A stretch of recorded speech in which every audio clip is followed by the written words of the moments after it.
Dreams Avenue.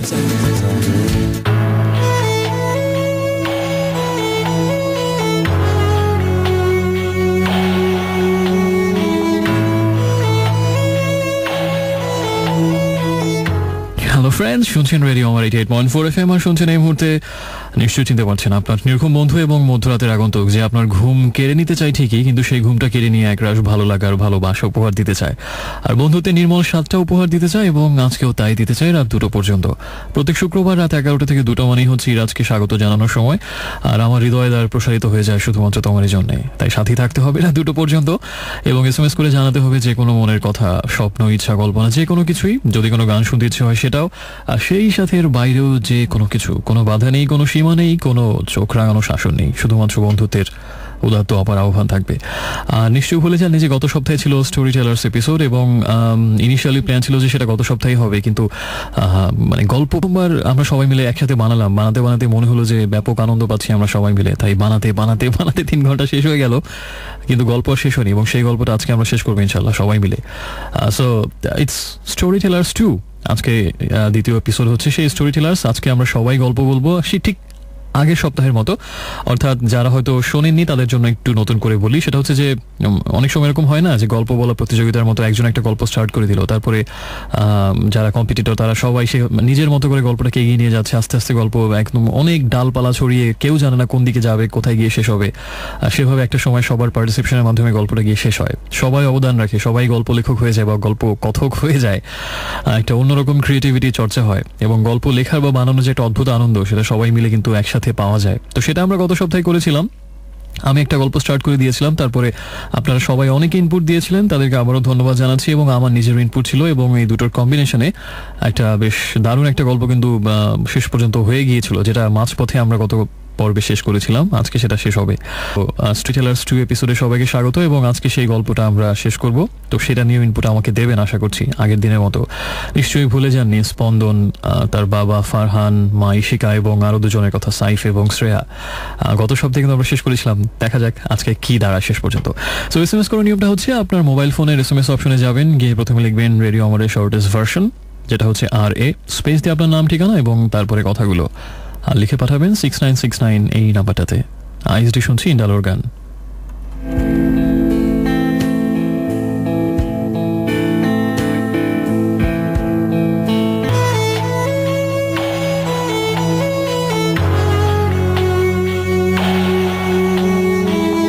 Hello friends, welcome back once again. শুনছেন এই মুহূর্তে রেডিও আমার 88.4 FM আর সবাইকে আরেকবার স্বাগত জানাচ্ছি Friday night weekend exclusive show dreams অ্যাভিনিউতে এবং আপনি আছেন এই মুহূর্তে ইরাজের সাথে। আপনার জন্য হয়তো এটা একটা অশনি সঙ্গে থাকা মানে হয়তো আপনার 2টা পর্যন্ত ঘুম নষ্ট হওয়া, তারপরে যদি থাকতে চান থাকুন এবং নিশ্চয়ই নিরাশ হবেন না, এই প্রতিশ্রুতি দিচ্ছি। আর আজকে হচ্ছে স্টোরি টেলার্স এপিসোড এবং গত সপ্তাহে আমরা একটা গল্প স্টার্ট করেছিলাম সবাই মিলে গল্প বানাচ্ছি, সবাই মিলে গল্প লিখছিলাম একটা, এবং আমাদের ইচ্ছে মতো গল্পটা চলবে। আমি নিজেও এখন জানি না গল্পটা কোথায় গিয়ে শেষ হবে, কিভাবে শেষ হবে। অনেকেই মনে করেছিলেন গত শোতে যে আমি আসলে আমার আগে থেকে বানানো একটা ভাবনাই বলছি, কিন্তু আমার এরকম আসলে কোনো আগে থেকে কিছুই বানানো ছিল না। আর আপনাদের সবার SMS এবং সেখানে দেওয়া যে থিম এবং আমার নিজের কিছু ভাবনা, এগুলো মিলিয়ে আসলে গল্পটা এগোচ্ছিল। এই পর্ব তাই হবে। ইনফ্যাক্ট আমি এখনও জানি না আসলে গল্পটা কোথায় গিয়ে শেষ হবে। আজকে সকাল থেকে ট্রাই করছিলাম একটু ভাবার জন্য যে কোথায় গিয়ে শেষ হবে, একটু আগে থেকে কিছু ভাবি, কোনো ভালো এন্ডিং বের করা যায় কিনা, কিন্তু একেবারে আমার মাথা ব্ল্যাঙ্ক ছিল, কোনো কিছুই মাথায় আসেনি। So still I mean completely in a blank space. আমি জানি না আসলে গল্পটা কোন দিকে গিয়ে দাঁড়াবে, শেষ পর্যন্ত ওই 5 জন মানুষের ভাগ্যে কি ঘটবে এটা আপনারাই নির্ধারণ করবেন। সাথে হয়তো আমি আছি ব্যাকগ্রাউন্ড মিউজিশিয়ান হিসেবে, আপনারাই হচ্ছেন main musician, I mean vocal. So অনেক বন্ধু SMS পাঠিয়েছেন। তাহমিনা তেজগা থেকে জানিয়েছেন ওয়েটিং ইগারলি ফর ইয়োর গল্পের আসর, এবং আজকে গল্পের সাথে মিল রেখে কবিতার কথা তিনি বলেছেন। মুন্সিগঞ্জ থেকে সজল লিখেছেন যে বসন্ত যেন প্রথম প্রেমের মতো চলে যায়, কিন্তু এই রেশ যেন কখনোই ফুরায় না। সুন্দর কথা।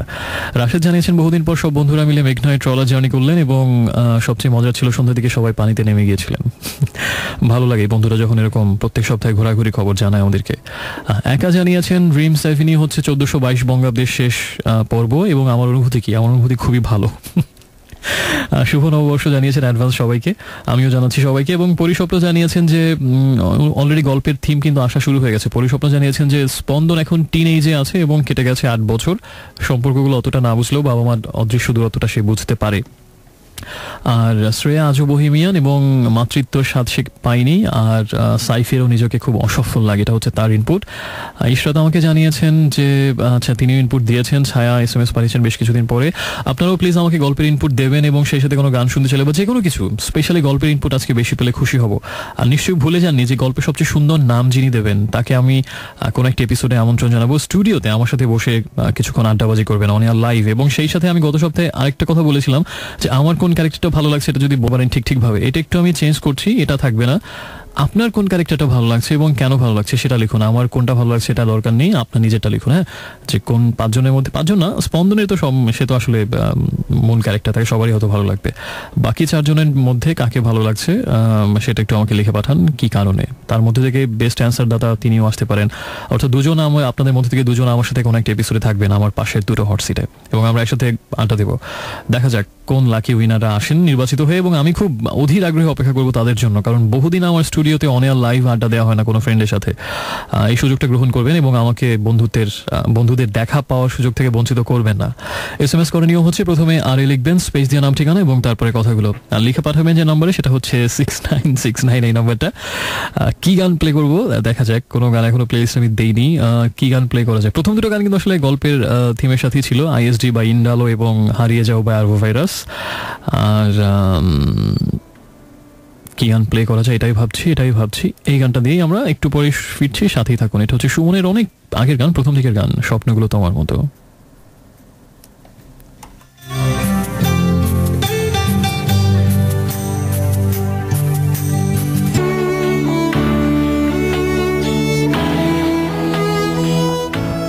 Hello friends, welcome back once again. শুনছেন রেডিও আমার 88.4 FM আর শুনছেন এই মুহূর্তে আপনার নির্ঘুম বন্ধু আজকে আরেকবার। সময় হচ্ছে এক্স্যাক্টলি 11:38 এবং আমরা একটা অন্যরকম এপিসোড করছি গত সপ্তাহের মতো আজকেও, সেটা হচ্ছে স্টোরি টেলার্স এপিসোড পার্ট 2। আমরা একটা গল্প স্টার্ট করেছিলাম এবং আপনারাই হচ্ছেন তার লেখক, আপনারা এটাকে এগিয়ে নিয়ে যাবেন। আমি জাস্ট ইনিশিয়েট করেছিলাম গল্পটা এরকম, এবং সেটা গড়াতে কিন্তু অনেক দূর চলে গেছে এবং এক পর্বে শেষ হবার কথা থাকলেও সেটা গড়াতে এই পর্ব পর্যন্ত চলে এসেছে। তো আজকে দেখা যাক আজকেই শেষ হবে, কোথায় আমরা গল্পটাকে নিয়ে যেতে পারি। তো সর্বশেষ যে ঘটনাগুলো হয়েছিল সেটা নিশ্চয়ই সবার মনে আছে, যে কোন পর্যন্ত আমরা নিয়ে গিয়েছিলাম গল্পটাকে। সেটা হচ্ছে যে বদলি হয়ে সিলেটে চলে গিয়েছিল ফারহান এবং ইশিকা ঢাকায় তার বাবা মার সাথে থাকতো স্পন্দনকে নিয়ে, সেই ছোট্ট স্পন্দনকে নিয়ে। এবং সাইফ ঢাকা ইউনিভার্সিটিতে জয়েন করে টিচার হিসেবে, এবং শ্রেয়া তার যে অনেক আগে যে একটা হিডেন একটা পটেনশিয়াল ছিল, যে লিটারেচার, পেইন্টিং, আর্টের দিকে তার যে একটা ঝোঁক ছিল, বা অন্যরকম একটু জীবন দর্শন, জীবন চর্চার দিকে, লাইক সুফিজম বা লালনের যে আধ্যাত্মবাদ, সেই বিষয়গুলোর দিকে। এবং সে আবার ঠিক ওই শিকড়টাতেই ফিরে যায় এবং দেখা যায় স্পেশালি লালনের গান নিয়ে সে আবার নতুন করে ইন্টারেস্টেড হয়। এবং তার যে একটা আঁকাআঁকির খুব ভালো অভ্যাস ছিল বিদেশে চলে যাওয়ার আগ মুহূর্ত পর্যন্ত, সেটাকে সে আবার নতুন করে চর্চা শুরু করে। এবং আবার দেখা যায় যে ড্রয়িং অ্যান্ড পেইন্টিংয়ে তার খুব আবার ব্যাপক একটা মনোযোগ চলে আসে। এরকম একটা অবস্থায় আমার সম্ভবত আমরা শেষ পর্ব পর্যন্ত ছিলাম। তো এরপরে আজকে আমি অলরেডি অনেক ইনপুট পাচ্ছি, অনেক বন্ধু ইনপুট আমাকে দিয়েছেন। আর রাশেদ আমাকে জানিয়েছেন যে গল্পটা ভালো লাগছে এবং সামনে এগিয়ে যাচ্ছে, দেখা যাক শেষ পর্যন্ত কেমন হয়, সেটার অপেক্ষায় আছেন তিনি। স্টোরির নাম দিয়েছেন আবি, সুন্দর নাম হয়েছে, দেখা যাক আপনারটা নির্বাচিত হয় কিনা শেষ পর্যন্ত। পরিস্বপ্ন জানিয়েছেন, তিনিও গল্পের একটা নাম জানিয়েছেন, ওনার নামটাও সুন্দর হয়েছে, পরিস্বপ্নের নামটা বেশ সুন্দর হয়েছে। ফয়সাল মোহাম্মদপুর থেকে জানিয়েছে যে গান শুনতে চাচ্ছেন, আর একটা ইনপুট দিয়েছেন, এবং একার ইনপুটটা হচ্ছে যে স্পন্দন তার মা। খুবই সিনেমাটিক একটা ইনপুট আর কি, এটা করলে বিষয়টা একেবারেই খুব অতি নাটকীয় হয়েছে, এটা করা যাবে না। আচ্ছা যাই হোক, সবার ইনপুট আমি পড়লাম অন এয়ারে এবং অফ এয়ারে, এবং সেই সাথে আমার নিজের ভাবনা মিলিয়ে, যেটা ফার্স্ট অফ অল আমি আরেকবার বলছি যে আমি কিন্তু আসলেই জানি না গল্পটা কোন দিকে যাবে, এখনো পুরো মাথা ব্ল্যাঙ্ক। তো আমি এটা নিয়ে আর বেশি ভাবাভাবি ছেড়ে দিয়েছি, যেদিকে যায় দেখা যাক সেদিকেই চলে যাবে, একেবারে বহমান নদীর মতো। তো বিষয় হচ্ছে যে এর মধ্যে আরো অনেক বছর পেরিয়ে গেছে গত পর্বে আমরা যেখানে শেষ করেছিলাম তারপর থেকে, এবং যেটা একটা ট্র্যাজিক ব্যাপারও হয়ে গেছে, যেটা আসলে খুব দুঃখজনক একটা ব্যাপার। সেটা হচ্ছে যে অবশেষে আমি বলেছিলাম গত সপ্তাহে যে ফারহান প্রায় ঢাকা আসতো এবং এসে ইশিকাদের ঠিক বাড়ির সামনে দাঁড়িয়ে থাকতো একটা নির্দিষ্ট সময়ে আগে থেকে জানিয়ে রেখে, বাসায় সে কখনোই ঢুকতো না, এবং স্পন্দনকে দেখার জন্য আসলে এটা সে করতো, তার আদরের সন্তান। এবং স্পন্দন দেখা যেত যে ফুটফুটে সেই ছোট্ট স্পন্দন রেডি টেডি হয়ে নিচে নামতো এবং বাবার সাথে একটা সারাদিন ঘুরে বেড়াতো দুজনে। তারপর আবার হয়তো স্পন্দনকে ফিরিয়ে দিয়ে আবার সিলেটে চলে যেত তার কর্মস্থলে। এরকমভাবে তাদের সময়টা যাচ্ছিল। তো এভাবে আসলে আরও বহুদিন যায়, কিন্তু শেষ পর্যন্ত ইশিকার যে একটা নিজের ভেতর একটা আত্মসংঘাত ছিল যে আসলে সে পুরোপুরি সে সাইফকে মাথা থেকে দূরও করতে পারছে না, বা আবার সেটাকে দূর করে যে আগের অবস্থায় ফিরে যাওয়া, তার সেই ছোট্ট সুন্দর যে ছবির মতো একটা সাজানো সংসার ছিল সেখানে স্পন্দন এবং ফারহানকে নিয়ে, সেটাও তার পক্ষে সম্ভব হয়ে ওঠে না। এবং নিজের এথিক্সের সাথে সে আসলে কম্প্রোমাইজ করতে চায় না, নিজের বিবেকের সাথে সে ওই ব্যাপারে সে এক টুকরো এক বিন্দুও ছাড় দিতে রাজি নয়। এই আসলে দোলাচলে পড়ে দ্বিধাদ্বন্দ্বে পড়ে সে আসলে মানে না পারে সেদিকে যেতে, না পারে ওদিকে যেতে, এরকম একটা সংশয় থেকে আসলে শেষ পর্যন্ত তার কিছুই করা হয়ে ওঠে না, শুধুমাত্র কষ্ট পেতে পেতে নিজে শেষ হয়ে যাওয়া ছাড়া। তো এভাবে বহুদিন যাওয়ার পর একটা সময় ফারহানের মনে হয়েছে না, সে আসলে অপেক্ষা অনেক করেছে। তার একটা শত অভিমান বুকের মধ্যে নিয়ে হয়তো তার একটা ক্ষীণ প্রত্যাশা ছিল যে আবার হয়তো সবকিছু ঠিকঠাক হয়ে যাবে, বা কোনো একটা সুন্দর প্রভাতে ইশিকা আবার হয়তো তার কাছে চলে আসবে এবং সেই অগ্নিঝরা প্রথম প্রহরে কোনো একটা আবির সুন্দর ভোরে ইশিকা আবার সেই ঠিক প্রথম দেখার প্রহরের মতো আবার ফিরে আসবে তার কাছে। কিন্তু আসলে ওই স্বপ্নটা শেষ পর্যন্ত আর সত্যি হয়নি, বা সত্যি হবার কোনো সম্ভাবনা দেখা দেয়নি, বরঞ্চ দিনে দিনে দূরত্ব, আক্রোশ এবং ভালোবাসার উল্টো পিঠের যে ঘৃণাটা, সেটা বরঞ্চ একটা উদগ্র চেহারা নিয়ে আস্তে আস্তে প্রকাশিত হয়েছে। এবং হতে হতে আসলে শেষ পর্যন্ত যেটা হওয়ার কথা সেটাই স্বাভাবিক। একটা সময় গিয়ে আসলে ফারহানি সিদ্ধান্ত নেয় ছাড়াছাড়ির, এবং শেষ পর্যন্ত আসলে ইশিকা যেহেতু, যদিও এতে ইশিকার প্রচন্ড কষ্ট হয়, কিন্তু সে মনে করে আসলে এখানে ফারহানকে সে আসলে দোষারোপ করতে পারে না, কারণ সে অনেকদিন অপেক্ষা করেছিল, কিন্তু আসলে ইশিকাই ওভাবে আসলে কোনো কিছু মানে কোনো আশার আলো বা নতুন কোনো সুখের সম্ভাবনা কোনো কিছু জাগিয়ে তুলতে পারেনি। তাই প্রচন্ড কষ্ট করে একটা সিদ্ধান্ত হলেও আসলে, এবং তাদের সন্তানের ভবিষ্যতের জন্য সেটা খারাপ ভেবেও শেষ পর্যন্ত সে আসলে ফারহানের সিদ্ধান্তটাকে সম্মান করা ছাড়া কোনো কিছু করা থাকে না শেষ পর্যন্ত। অবশেষে দুজনের মধ্যে ছাড়াছাড়ি হয়ে যায় চূড়ান্তভাবে। কিন্তু সমস্যাটা হয় আসলে স্পন্দনকে নিয়ে, যে সে আসলে কোথায় থাকবে। স্বাভাবিকভাবে মায়ের মন তাকে ছাড়তে চায় না, কিন্তু আবার ফারহানও চায় যে আসলে স্পন্দন তার সাথে থাকুক এবং সে নিজের মতো করে স্পন্দনকে বড় করে তুলবে। কিন্তু শেষ পর্যন্ত সে আবার জোরালোভাবে সে আসলে কোনো সিদ্ধান্ত ঠিক চাপিয়ে দিতে পারে না, তার মনের গঠনটা আসলে ওরকম না ফারহানের। তো এভাবে আসলে দোলাচলে দুলতে দুলতে আরো কয়েক বছর চলে যায় যে আসলে স্পন্দন কোথায় থাকবে, কিন্তু শেষ পর্যন্ত সে মায়ের সাথেই থাকে।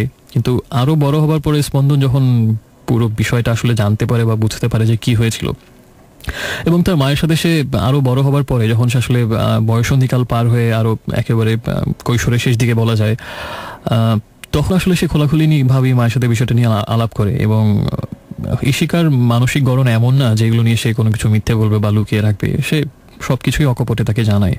এবং সবকিছু জানার পরে যেটা হয়, স্পন্দনের মনের ভেতরে সে হচ্ছে মায়ের উপরে তার একটা প্রচন্ড আক্রোশ জন্মায়। এবং তার চিন্তাভাবনা বা ইশিকার চিন্তাভাবনা কি ছিল সেটা অবশ্যই পুরোপুরিভাবে বোঝা ইশিকা ছাড়া কারো পক্ষে সম্ভব না, কিন্তু তার ওই কিশোর মনের সবকিছু ওই সীমাবদ্ধতার মধ্যে বা অপরিণত প্রচন্ড একটু স্পর্শকাতর আবেগ দ্বারা তাড়িত মনের বিচারে তার যেটা মনে হয় যে তার মা আসলে খুব বড় একটা ভুল করেছে, এবং তার এভাবে তার বাবাকে রেখে দিনের পর দিন একা, তাকে একটা দূরে একটা মানুষ মানে অনেক দূরের একটা জায়গাতে একা একা থাকছে, কিন্তু তার মা কিছুই করেনি, এখানে বসে আছে। এই বিষয়টা তাকে খুব, তার কাছে মনে হয় যে একেবারেই অমানবিক হয়েছে এবং খুব অন্যায় একটা অবিচার করা হয়েছে ফারহানের উপর, এটা তার মনে হয়। তাই শেষ পর্যন্ত সে প্রচন্ড ক্ষোভ থেকে যেটা সিদ্ধান্ত নেয় সে, যে সে বাবার সাথেই থাকবে, এরকম একটা ভাবনা যখন তার মনে কাজ করতে থাকে, তখন আরো কি হতে পারে এটা আপনারা আমাকে লিখে পাঠান। যে কোনো কিছু লিখবেন, প্রথমে আরে লিখবেন, অর্থাৎ রেডিও আমার শর্ট ভার্সন, স্পেস দিয়ে আপনার নাম ঠিকানা এবং তারপরে আপনার কথাগুলো লিখে পাঠিয়ে দিন 6969 এই নাম্বারটাতে। একটু পরে ফিরছি, সাথে থাকুন।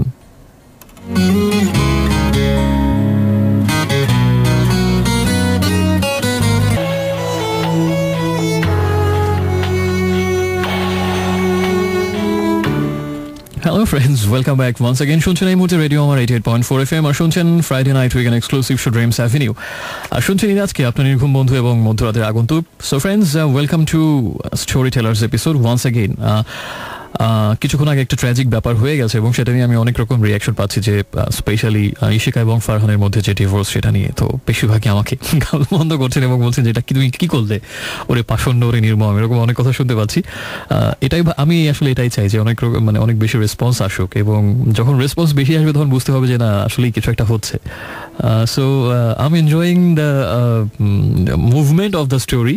আমি জানি না আপনার ভালো লাগছে কিনা। বেশিরভাগই বিষয়টা মেনে নিতে পারেননি, তাদের একটা ক্ষীণ আশা ছিল যে এদের মধ্যে আবার একটা হয়তো জীবনে চলার পথে কোনো একটা জায়গাতে গিয়ে আবার হয়তো দুজনের পথ এক হয়ে যাবে, এরকম একটা অদ্ভুত আনন্দ তারা পেতে চাচ্ছিলেন। কিন্তু মুভিতে বা স্টোরিতে আপনি সবসময় আপনার মনের মতো বিষয় পাবেন না। সবসময় কি আপনাদের মনের মতো হয়?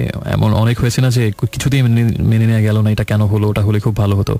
But life always doesn't bring a happy ending. Definitely that doesn't happen always. Okay, so we must be ready to accept the truth, the harsh reality. যেমন আমাকে অনেক বন্ধু এসএমএস পাঠিয়েছে, সেটা হচ্ছে যে জে বেশ ভালো ইনপুট দিয়েছে দেখা যাচ্ছে, এবং খুব সুন্দর ইনপুট দিয়েছে, আমার কাছে ভালো লেগেছে। এটা অবশ্যই এরকম কিছু থাকতে পারে, আমার মাথায় আসছে এটা। পরিস্বপ্ন জানিয়েছে যে তুমি তো গত উইকে বললে যে কাউকে মারবে না, কিন্তু এটা যেটা করলে এটা তো মৃত্যুর থেকেও কঠিন একটা ব্যাপার হলো। অনেকে লিখেছেন যে এই গল্পের সাথে আমার নিজের জীবনে কোথাও কোনো মিল আছে কি না, এরকম অনেকের কাছে মনে হচ্ছে, বা ডেফিনেটলি এই গল্পের ধারে কাছেও আমার নিজের জীবনের সাথে কোনো মিল টিল কিছুই নেই।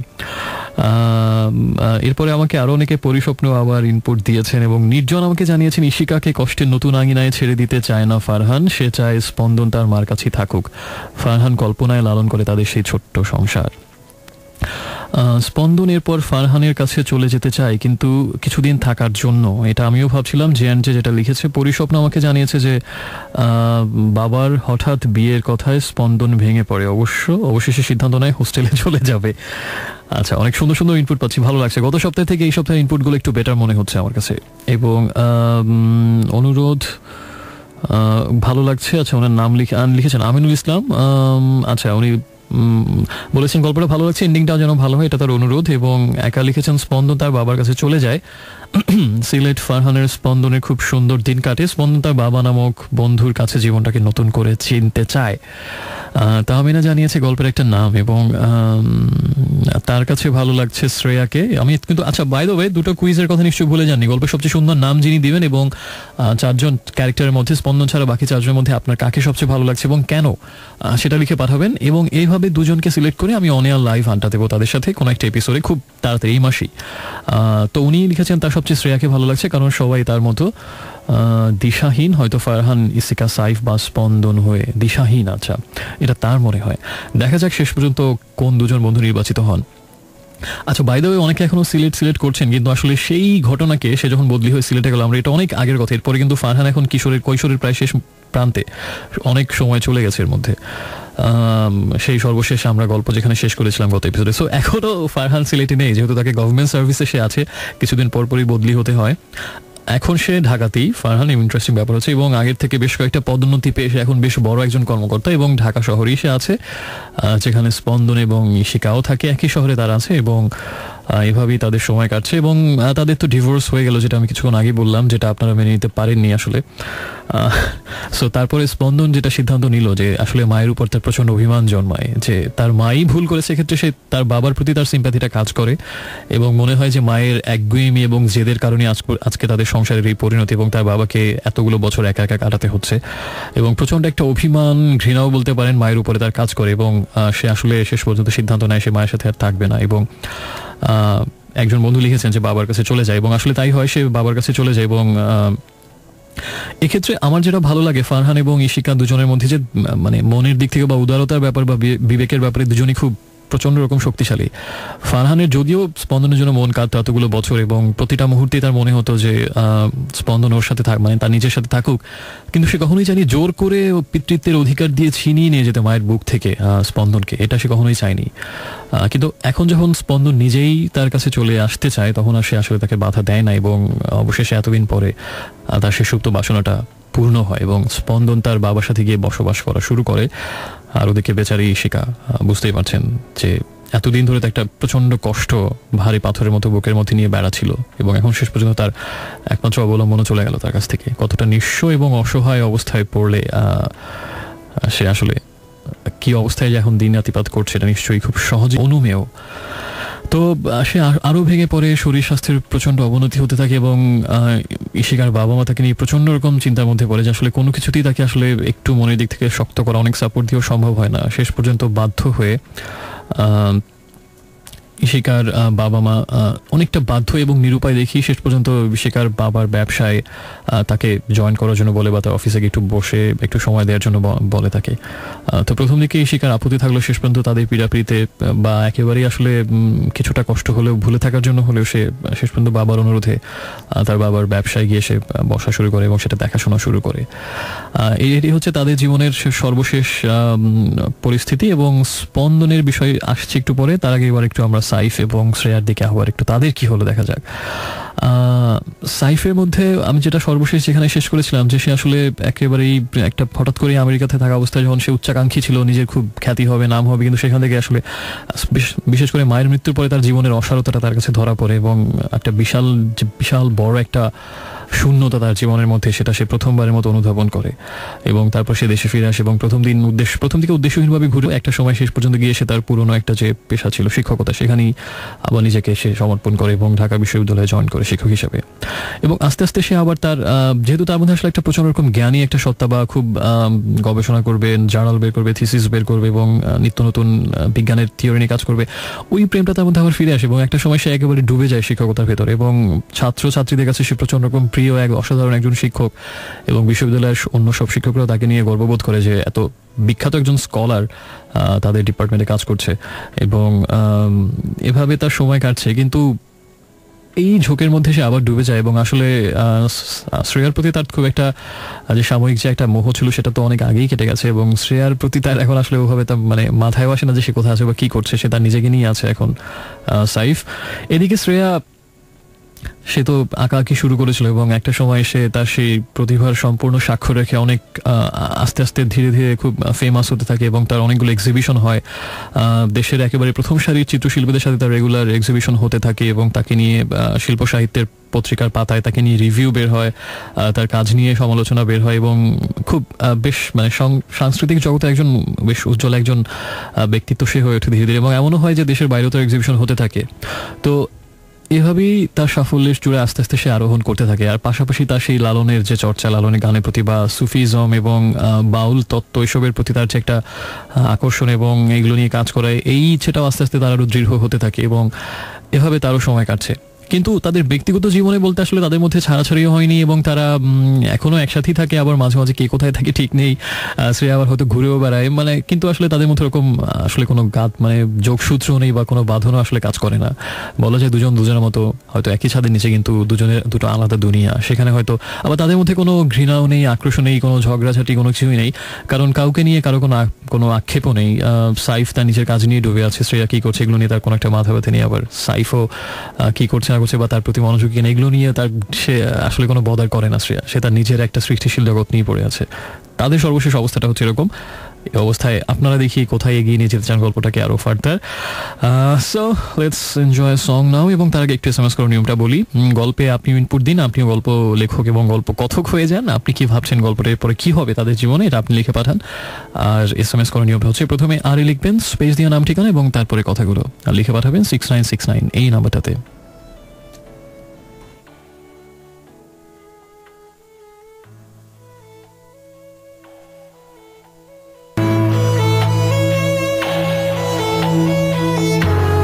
Hey friends, welcome back once again. শুনছেন এই মুহূর্তে dreams Avenue only on radio Amar 88.4 FM। আর শুনছেন নিরাজকে। সবাইকে স্বাগত জানাচ্ছি আরেকবার স্টোরি টেলার্স এপিসোডে। এবং আমরা একটা সবাই মিলে গল্প তৈরি করার অদ্ভুত আনন্দ পাচ্ছি এবং সেটা আমরা রাত 2টো পর্যন্তই পেতে চাই এবং দেখা যাক শেষ পর্যন্ত গল্পের পরিণতি কী দাঁড়ায়। আমি নিজেই অবাক হয়ে দেখছি যে আমি হয়তো ভাবছি একটা, শেষ পর্যন্ত হচ্ছে আরেকটা, যেটা একেবারেই ভাবিনি সেটাই হচ্ছে বা যেটা অনেক চাচ্ছিলাম সেটাই হয়নি।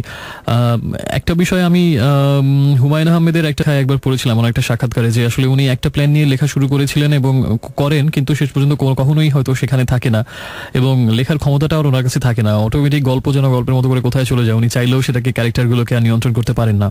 তো এটা শুনে মনে হচ্ছিল যে আসলে কিভাবে সত্যি সম্ভব, কিন্তু এই এপিসোডটা করতে এসে আমার মনে হচ্ছে যে এটা আসলে খুব সম্ভব।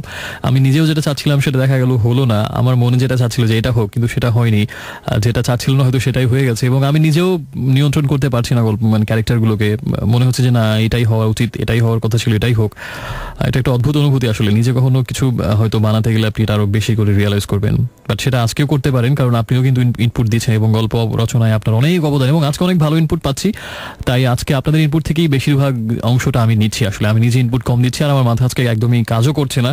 এর কারণ হচ্ছে যে আজকে আমি একটা প্রচন্ড অবসাদের মধ্যে আছি। কালকে আমাদের খুব বিশাল একটা অকেশন ছিল ফ্রেন্ডদের, সেটা হচ্ছে যে আইবিএ হোস্টেল নাইট। প্রত্যেক বছর এটা আমাদের একটা প্রোগ্রাম হয় আইবি স্টুডেন্টদের এবং এক্স আইবি স্টুডেন্টদের, এবং এটা হচ্ছে বছরের সবচেয়ে মেগা ইভেন্ট। এবং কালকে সেটা ছিল রাতে। তো সারা রাত আমরা অনেক দিন পরে সব ফ্রেন্ডরা একসাথে, যত অনেক বহু দিন পরে এতজন সবাই একসাথে, এবং সারা রাত মানে অনেক অনেক নাচানাচি, অনেক উৎসব, উদ্দীপনা, উদ্দাম, মানে পুরো দারুণ ফেস্টিভ একটা নাইট ছিল। এবং আমার গলাটা এখন কিছুটা পুরোপুরি স্বাভাবিক অবস্থায় নেই, চিল্লাচিল্লি করার জন্য কিছুটা ভাঙা, আর গা হাত পা নাড়াতেও প্রচন্ড কষ্ট হচ্ছে, মানে এখনো শরীরের মানে গিটে গিটে ব্যথা, এরকম অবস্থা সারা রাত নাচানাচির ফলে। আর মাথা তো একেবারেই ব্ল্যাঙ্ক। সো আমি খুবই এক্সস্টেড অবস্থায় আজকে, এবং পৃথিবীর আর কোনো শক্তি ছিল না একমাত্র শো করার বলেই আমি শো করতে এসেছি। অন্য কোথাও হলে আজকে আর বাসা থেকে বের হতাম না। সো আজকে আমি ইনপুট এমনি তো চাইলেও দিতে পারবো না, আমার মাথা একেবারেই হ্যাং হয়ে আছে, ব্ল্যাঙ্ক কমপ্লিটলি। সো আজকে আপনাদের ইনপুট নিয়েই মূলত আমি গল্পটা এগিয়ে নিয়ে যাচ্ছি। বেশ কিছু SMS পেয়েছি আমি। নির্জন আমাকে জানিয়েছেন যে মার বাবার মতো অভিমান আর মার মতো হাজারো দুঃখ, হাজারো দ্বন্দ্ব বুকে চেপে অস্থিরতাকে সঙ্গী করে নিয়ে স্পন্দন একদিন ঘর ছাড়ে, জীবনকে খুঁজে বের হয় ভিন্ন কোথাও অজানায়। একা জানিয়েছেন যে স্পন্দনে চলে যাওয়ার কষ্টটা ভুলে থাকতে ইশিকা বিদেশে চলে যায়, সেখানে একটা আর্ট এক্সিবিশনে শ্রেয়ার সাথে দেখা হয়। পরিস্বপ্ন জানিয়েছে যে স্পন্দন এখন টকবগে তরুণ, ডিউতে পড়ে, বাট সবার থেকে আলাদা। সো কল্ড গার্লফ্রেন্ড নেই তার, এবং বাবার একাকিত্বে সে কষ্ট পায়। ব্লু নাইটিঙ্গেল জানিয়েছেন যে 4টা ক্যারেক্টারের কোনোটাই তার ভালো লাগেনি। আমি আমার হোল লাইফে অনেক মেয়ে দেখেছি, কিন্তু ইশিকার মতো একজনও দেখিনি। এমনকি সত্যি হয়? অবশ্যই হয়, আমি নিজে দেখেছি এরকম। মীরা আমাকে জানিয়েছেন যে স্পন্দন এক সময় সাইফার স্টুডেন্ট হবে। সোনিয়া মোহাম্মদপুর থেকে লিখেছেন তার সবচেয়ে প্রিয় মানুষ দীপ্তর আজকে জন্মদিন। দীপ্ত কিন্তু কোনো আমাদের এই গল্পের ক্যারেক্টার না, কারণ আমরা সব SMS গল্প নিয়ে পড়তে পড়তে হয়তো ভাবতে পারেন যে দীপ্ত আবার কোথেকে আসলো। এটা হচ্ছে তার real life message. Okay, so happy birthday to you Dipto. এবং এবার একটু গল্প কোথায় গেল দেখা যাক। আপনাদের বেশিরভাগ, আমি বললাম না, এই সপ্তাহের ইনপুটগুলো আমার আসলে পছন্দ হচ্ছে, আমার ভাবনার সাথে অনেকাংশে মিলেও যাচ্ছে। অবশ্যই সেই কলেজের মানে কলেজের অধ্যায় শেষ করে শেষ পর্যন্ত ঢাকা বিশ্ববিদ্যালয়ে ভর্তি হয়, এবং পড়বি তো পর মালির ঘাড়ে একটা কথা আছে, সাইফি ডিপার্টমেন্টই শেষ পর্যন্ত ভর্তি হয় আমাদের স্পন্দন অ্যাপ্লাইড ফিজিক্সে। এটা হচ্ছে ভাগ্যের এক নির্মম বা এক নির্মম বলুন আর মমতাময় বলুন, যেমনই মনে বলুন, এটা একটা পরিহাস। ঘুরে ফিরে আবার সেই সাইফার স্টুডেন্টই হলো। কিন্তু ইন্টারেস্টে তার মা ইশিকা তাকে জীবনের পুরো গল্পটা বলেছিল, কিন্তু মানুষটা কে বা তার পরিচয় সেটা কিন্তু বলেনি। তাই আমাদের স্পন্দন কিন্তু জানে না যে এই সাইফি আসলে অন্যতম প্রধান অনুঘটক ছিল তার বাবা মার সংসারে বিচ্ছেদের। সেসব কিছুই জানে না, সে শুধু ঘটনাটা জানে, ক্যারেক্টার কারা সেটা সে জানে না। সে অ্যাপ্লাইড ফিজিক্সে ভর্তি হয়, এবং বেশ বলা যায় যে অনেক স্বপ্ন নিয়ে, যে তার ইচ্ছা একদিন অনেক বড় হবে। এবং এখন সে যেহেতু বাবার গাইডেন্সে আছে, তার বাবা তাকে একেবারে সত্যিকার একজন মানুষ হবার, এবং সে যেভাবে অনেক ত্যাগ তিতিক্ষা করে, অনেক কষ্ট করে, স্ট্রাগল করে জীবনে বড় হয়েছে, এবং অনেক পরিশ্রম করে শেষ পর্যন্ত একটা খুব ভালো একটা জায়গাতে সে জয়েন করেছে গভর্নমেন্ট সার্ভিসে। সে চায় তার সন্তানকেও সেভাবে আসলে জীবনের কষ্টকর দিকগুলো দেখুক, এবং একেবারেই আরাম আয়েসে বিলাস ব্যসনে সে জীবনটা না কাটিয়ে দিক, সত্যিকারের মানুষ মাটি এবং জীবনটাকে চিনতে শেখুক, বুঝতে শেখুক, এটা তার একটা বাসনা থাকে। এবং সেভাবেই সে আসলে তাকে ঠিক মানুষ করে। কখনো কারোর সাথে মিশতেও বাধা দেয় না, যেন আসলে সে সব ধরনের মানুষের সাথে মিশে জীবনের বিভিন্ন দিক অলিগলি এগুলো বুঝতে পারে, এবং সত্যিকার একটা জগৎ সম্পর্কে একটা পূর্ণাঙ্গ চিত্র যেন তার মনের মধ্যে জন্মায়, এরকম একটা বাসনা ফারহানের মনের মধ্যে থাকে। এবং ছেলেকে নিয়ে তার অনেক স্বপ্ন, যে অসাধারণ একটা সন্তান, অবশেষে অসাধারণ একজন মানুষ হবে তার সন্তান, এরকম একটা স্বপ্ন তার মধ্যে থাকে। আর ওদিকে আমাদের ইশিকা শেষ পর্যন্ত তো বাবার বিজনেসে জয়েন করে, কিন্তু আসলে কাজে তার কতটুকু মন বসে তো আপনি ভালো মতো বুঝতে পারছেন। প্রথম দিকে সে আসলে একদমই মানিয়ে নিতে পারে না, আধা ঘন্টা 30-40 মিনিট থেকেই তার মনে হয় আবার ছুটে চলে যায়, কোথাও দম বন্ধ হয়ে আসে, তার বাসাতেও ভালো লাগে না, ওখানেও ভালো লাগে না, এভাবে। কিন্তু একটা সময় দেখা যায় যে শেষ পর্যন্ত অবশেষে আরো বহু বছর যেতে যেতে, যেহেতু একেবারেই তার নিজের বাবার হাতে এত বছরে তিল করে গড়া একটা এত বড় একটা প্রচেষ্টা, এত বড় একটা ব্যবসা, সেটা শেষ পর্যন্ত তার একটা টান জন্মায়। কারণ বাবার বয়সও এখন অনেক প্রচন্ড আগের মতো দেখতে পারেন, এবং হয়তো জীবনের শেষ দিনগুলোই তিনি কাটাচ্ছেন। তাই তার মৃত্যুর পরে আসলে এত বড় তার নিজের জীবনের প্রত্যেকটা দিন রাত বিসর্জন দিয়ে তিনি নিজের হাতে তিল করে গড়ে তুলেছেন যে ব্যবসাটাকে, সেটা বাবার মৃত্যুর পর একেবারেই অবহেলায় নষ্ট হয়ে যাবে, এটা শেষ পর্যন্ত তার মন সেটাকে সায় দেয় না। এবং শেষ পর্যন্ত সে আসলে একটু একটু করে আস্তে আস্তে যে ইশিকা এক সময় কাজকে খুব ঘৃণা করতে, যে না সারাদিন 9টা 5টা বা আরও বেশি অফিস করবে, প্রতিদিন কাজ নিয়ে ভাববে, এটাকে সে প্রচণ্ড রকম ঘৃণা করতে এক সময়। কিন্তু আস্তে আস্তে সেই বাবার প্রতি মমত্ববোধ থেকেই আসলে সে একটা সময় ব্যবসাটাকে আপন মনে করা শুরু করে এবং আস্তে আস্তে আরও বেশি সময় দেওয়া শুরু করে এবং কী করলে আরও ভালো হবে। পুরোপুরি এটা কি তার জীবনের একমাত্র অবলম্বন হিসাবেই আসলে গ্রহণ করে, বিকজ তার আর কোনো অবলম্বন এই মুহূর্তে নেই। এবং ওটা একটা বাবার ওই ব্যাপারটাতে একটা মোটিভেশন ছিলই। সে অনেক বেশি ইনভলভ হয় আস্তে আস্তে ব্যবসাতে এবং খুব ভালো করতে থাকে এক সময়, এবং যার ফলে তার বাবা মার অবশেষে একটা খুব স্বস্তি নিঃশ্বাস ফেলে যে না, যতটা বিপদের মধ্যে তারা ছিলেন এবং যতটা আশঙ্কা ইশিকাকে নিয়েছিল সেটা তো দূর হয়েছেই, বরঞ্চ তার চোখের সামনে একেবারে তারই সন্তানের হাতে, সুযোগ্য সন্তানের হাতে তার এতদিনে কষ্টের প্রতিষ্ঠানের ভার পড়েছে, এটা তার জন্য আরেকটা অনেক বড় আত্মতৃপ্তির বিষয়। এদিকে সাইফ তো পড়াশোনা ক্লাস নিয়েই যাচ্ছে এবং অবশেষে সাইফ তো তার ডিপার্টমেন্টে ভর্তি হয়। এবং আমি আগেই বলেছিলাম যে বিশ্ববিদ্যালয় শুধু তার নিজের ডিপার্টমেন্টই না, পুরো বিশ্ববিদ্যালয়ে তার খ্যাতি অনেক বেশি। কিছু কিছু শিক্ষক থাকেন না, যাদের খ্যাতি নিজের ডিপার্টমেন্ট ছাড়িয়ে আরও অনেক দূরে চলে যায় এবং সবাই তার ক্লাস করার জন্য পাগল থাকে, এবং তার ব্যক্তিত্ব, তার কথা বলার স্টাইল এবং তার লেকচার দেওয়ার স্টাইল সবকিছু এত বেশি মন্ত্রমুগ্ধ থাকে যে অন্য ডিপার্টমেন্টের ছেলেমেয়েরা লুকিয়ে এসেও তার ক্লাস করে। এরকম কিন্তু বিশ্ববিদ্যালয়গুলোতে হয়, যারা ইউনিভার্সিটির পর নিশ্চয়ই জানেন এরকম কিছু স্যার থাকেন বা কিছু ম্যাডাম থাকেন। তো সেরকমই একজন শিক্ষক সাইফ, এবং প্রথম দিকেই তার ক্লাস প্রথমবার করার পরেই একটা অন্য সব নতুন তার সহপাঠীদের মতো তার মনে একটা অদ্ভুত বিস্ময় জাগে যে একটা মানুষ এত ভালো কি করে পড়েন, বা এত ক্রিস্টাল ক্লিয়ার আইডিয়া এবং পড়ানোর কৌশল থেকে শুরু করে তার বলার স্টাইল এবং তার যে ওয়েতে তিনি ট্রিট করেন তার ছাত্রীদেরকে একেবারে নিজের সন্তানের মতো, এবং যেভাবে গাইড করেন অন্য শিক্ষকদের থেকে একেবারেই আলাদা। তো এই বিষয়টা প্রথম থেকেই মন্ত্রমুগ্ধের মতো আচ্ছন্ন করে রাখে স্পন্দনকে, এবং অন্য সব সহপাঠীর মতোই সেও ব্যতিক্রম না, তারও প্রচন্ড রকম একটা মুগ্ধতা এবং অনুরাগ জন্মায় তার শিক্ষকের প্রতি, এবং সাইফ হয়ে যায় তার প্রিয় শিক্ষক। এবং সে চেষ্টা করে কি করে এই ক্লাসরুমের ব্যবধানকে ডিঙিয়ে আসলে স্যারের আরেকটু কাছাকাছি হওয়া যায়, কারণ সে তারও এরকম একটা অনেক সুপ্ত বাসনা থেকে যে অনেক বড় সেও স্কলার হবে এবং সে আসলে খুব ভালো কিছু করবে।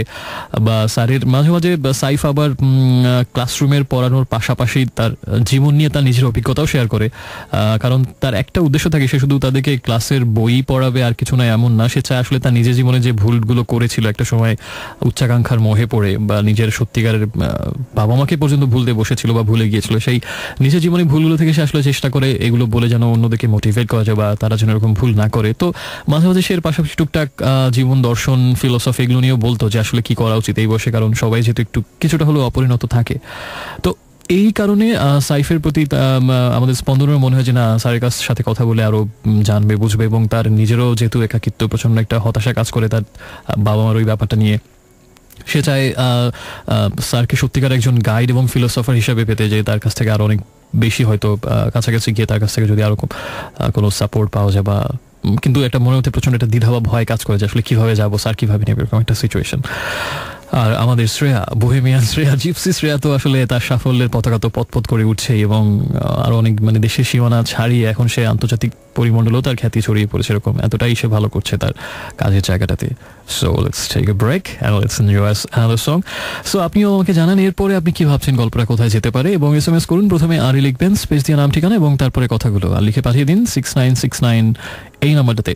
গল্পের এই পর্যায়ে এসে মোটামুটি কিন্তু সবগুলো ক্যারেক্টারের মধ্যে এক ধরনের স্ট্যাবিলিটি এসেছে, একটা স্থিরতা, যে ইশিকা তো তার আগের সবগুলো কষ্টকে আসলে এক পাশে অবশেষে সে একেবারে চোখ বন্ধ করে সে তার এই বাবার প্রতিষ্ঠানকেই একমাত্র জগৎ বলে মনে করছে, এবং এখানেই সে ডুবে আছে, বাকি কিছু সে মনে করতেও চায় না।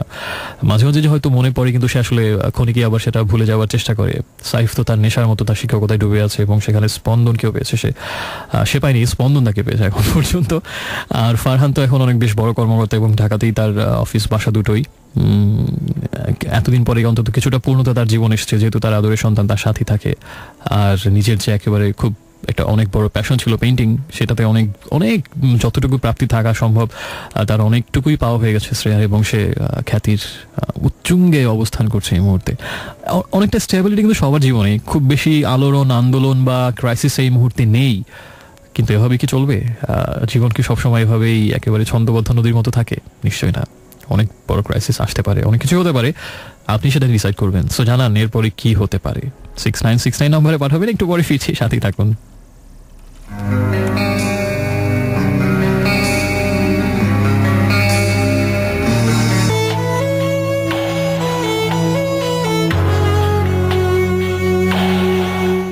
Friends, welcome back once again. শুনছেন আজকে এবং চলছে Dreams Avenue only on radio Amar 88.4 FM। আর শুনছেন আজকে স্টোরি টেলার্স এপিসোড, সেখানে আরেকবার স্বাগত। বেশ জমে উঠেছে কিন্তু, এবং প্রচুর SMS পাচ্ছি, প্রচুর রেসপন্স, প্রচুর গল্পের নাম দিচ্ছেন সবাই, এবং প্রচুর সবাই সেই গল্পে অবদান রাখছেন। কেউ বলছেন উত্তরে যেতে, কেউ বলছেন দক্ষিণে, কেউ বলছেন পূর্বে, কেউ বলছেন পশ্চিমে। আমি মাঝখানে খাবি খাচ্ছি যে আসলে কোথায় যাবো শেষ পর্যন্ত। তো সর্বশেষ আমরা যেখানে ছিলাম সেটা হচ্ছে যে সাইফের স্টুডেন্ট এখন আমাদের স্পন্দন, এবং তার সবচেয়ে প্রিয় শিক্ষক হচ্ছে সাইফ, এবং সে সেই বিশ্ববিদ্যালয়ের ক্লাসের ডিঙি পেরিয়ে আরেকটু কাছাকাছি হতে চায় স্যারের, এবং তার কাছ থেকে আসলে সে তার ভেতরে ছিল একটা শূন্যতা, একটা অস্থিরতা কাজ করে। সে চায় স্যারের জীবন দর্শন যদি কিছুটা সাপোর্ট সেখান থেকে পাওয়া যায়। আসলে এরকম হয় না যে আমরা যে শিক্ষককে বেশি বেশি পছন্দ করি, শ্রদ্ধা করি, আমার মনে হয় যে না স্যারের সাথে যদি পার্সোনালি মেশে যেতে অনেক ভালো লাগতো, এরকম একটা অনুভূতি তার মধ্যে কাজ করে। আর বাকিদের কথা তো বললামই, বাবার ব্যবসা প্রচণ্ডভাবে আন্তরিকতার সাথে দেখছে ইশিকা।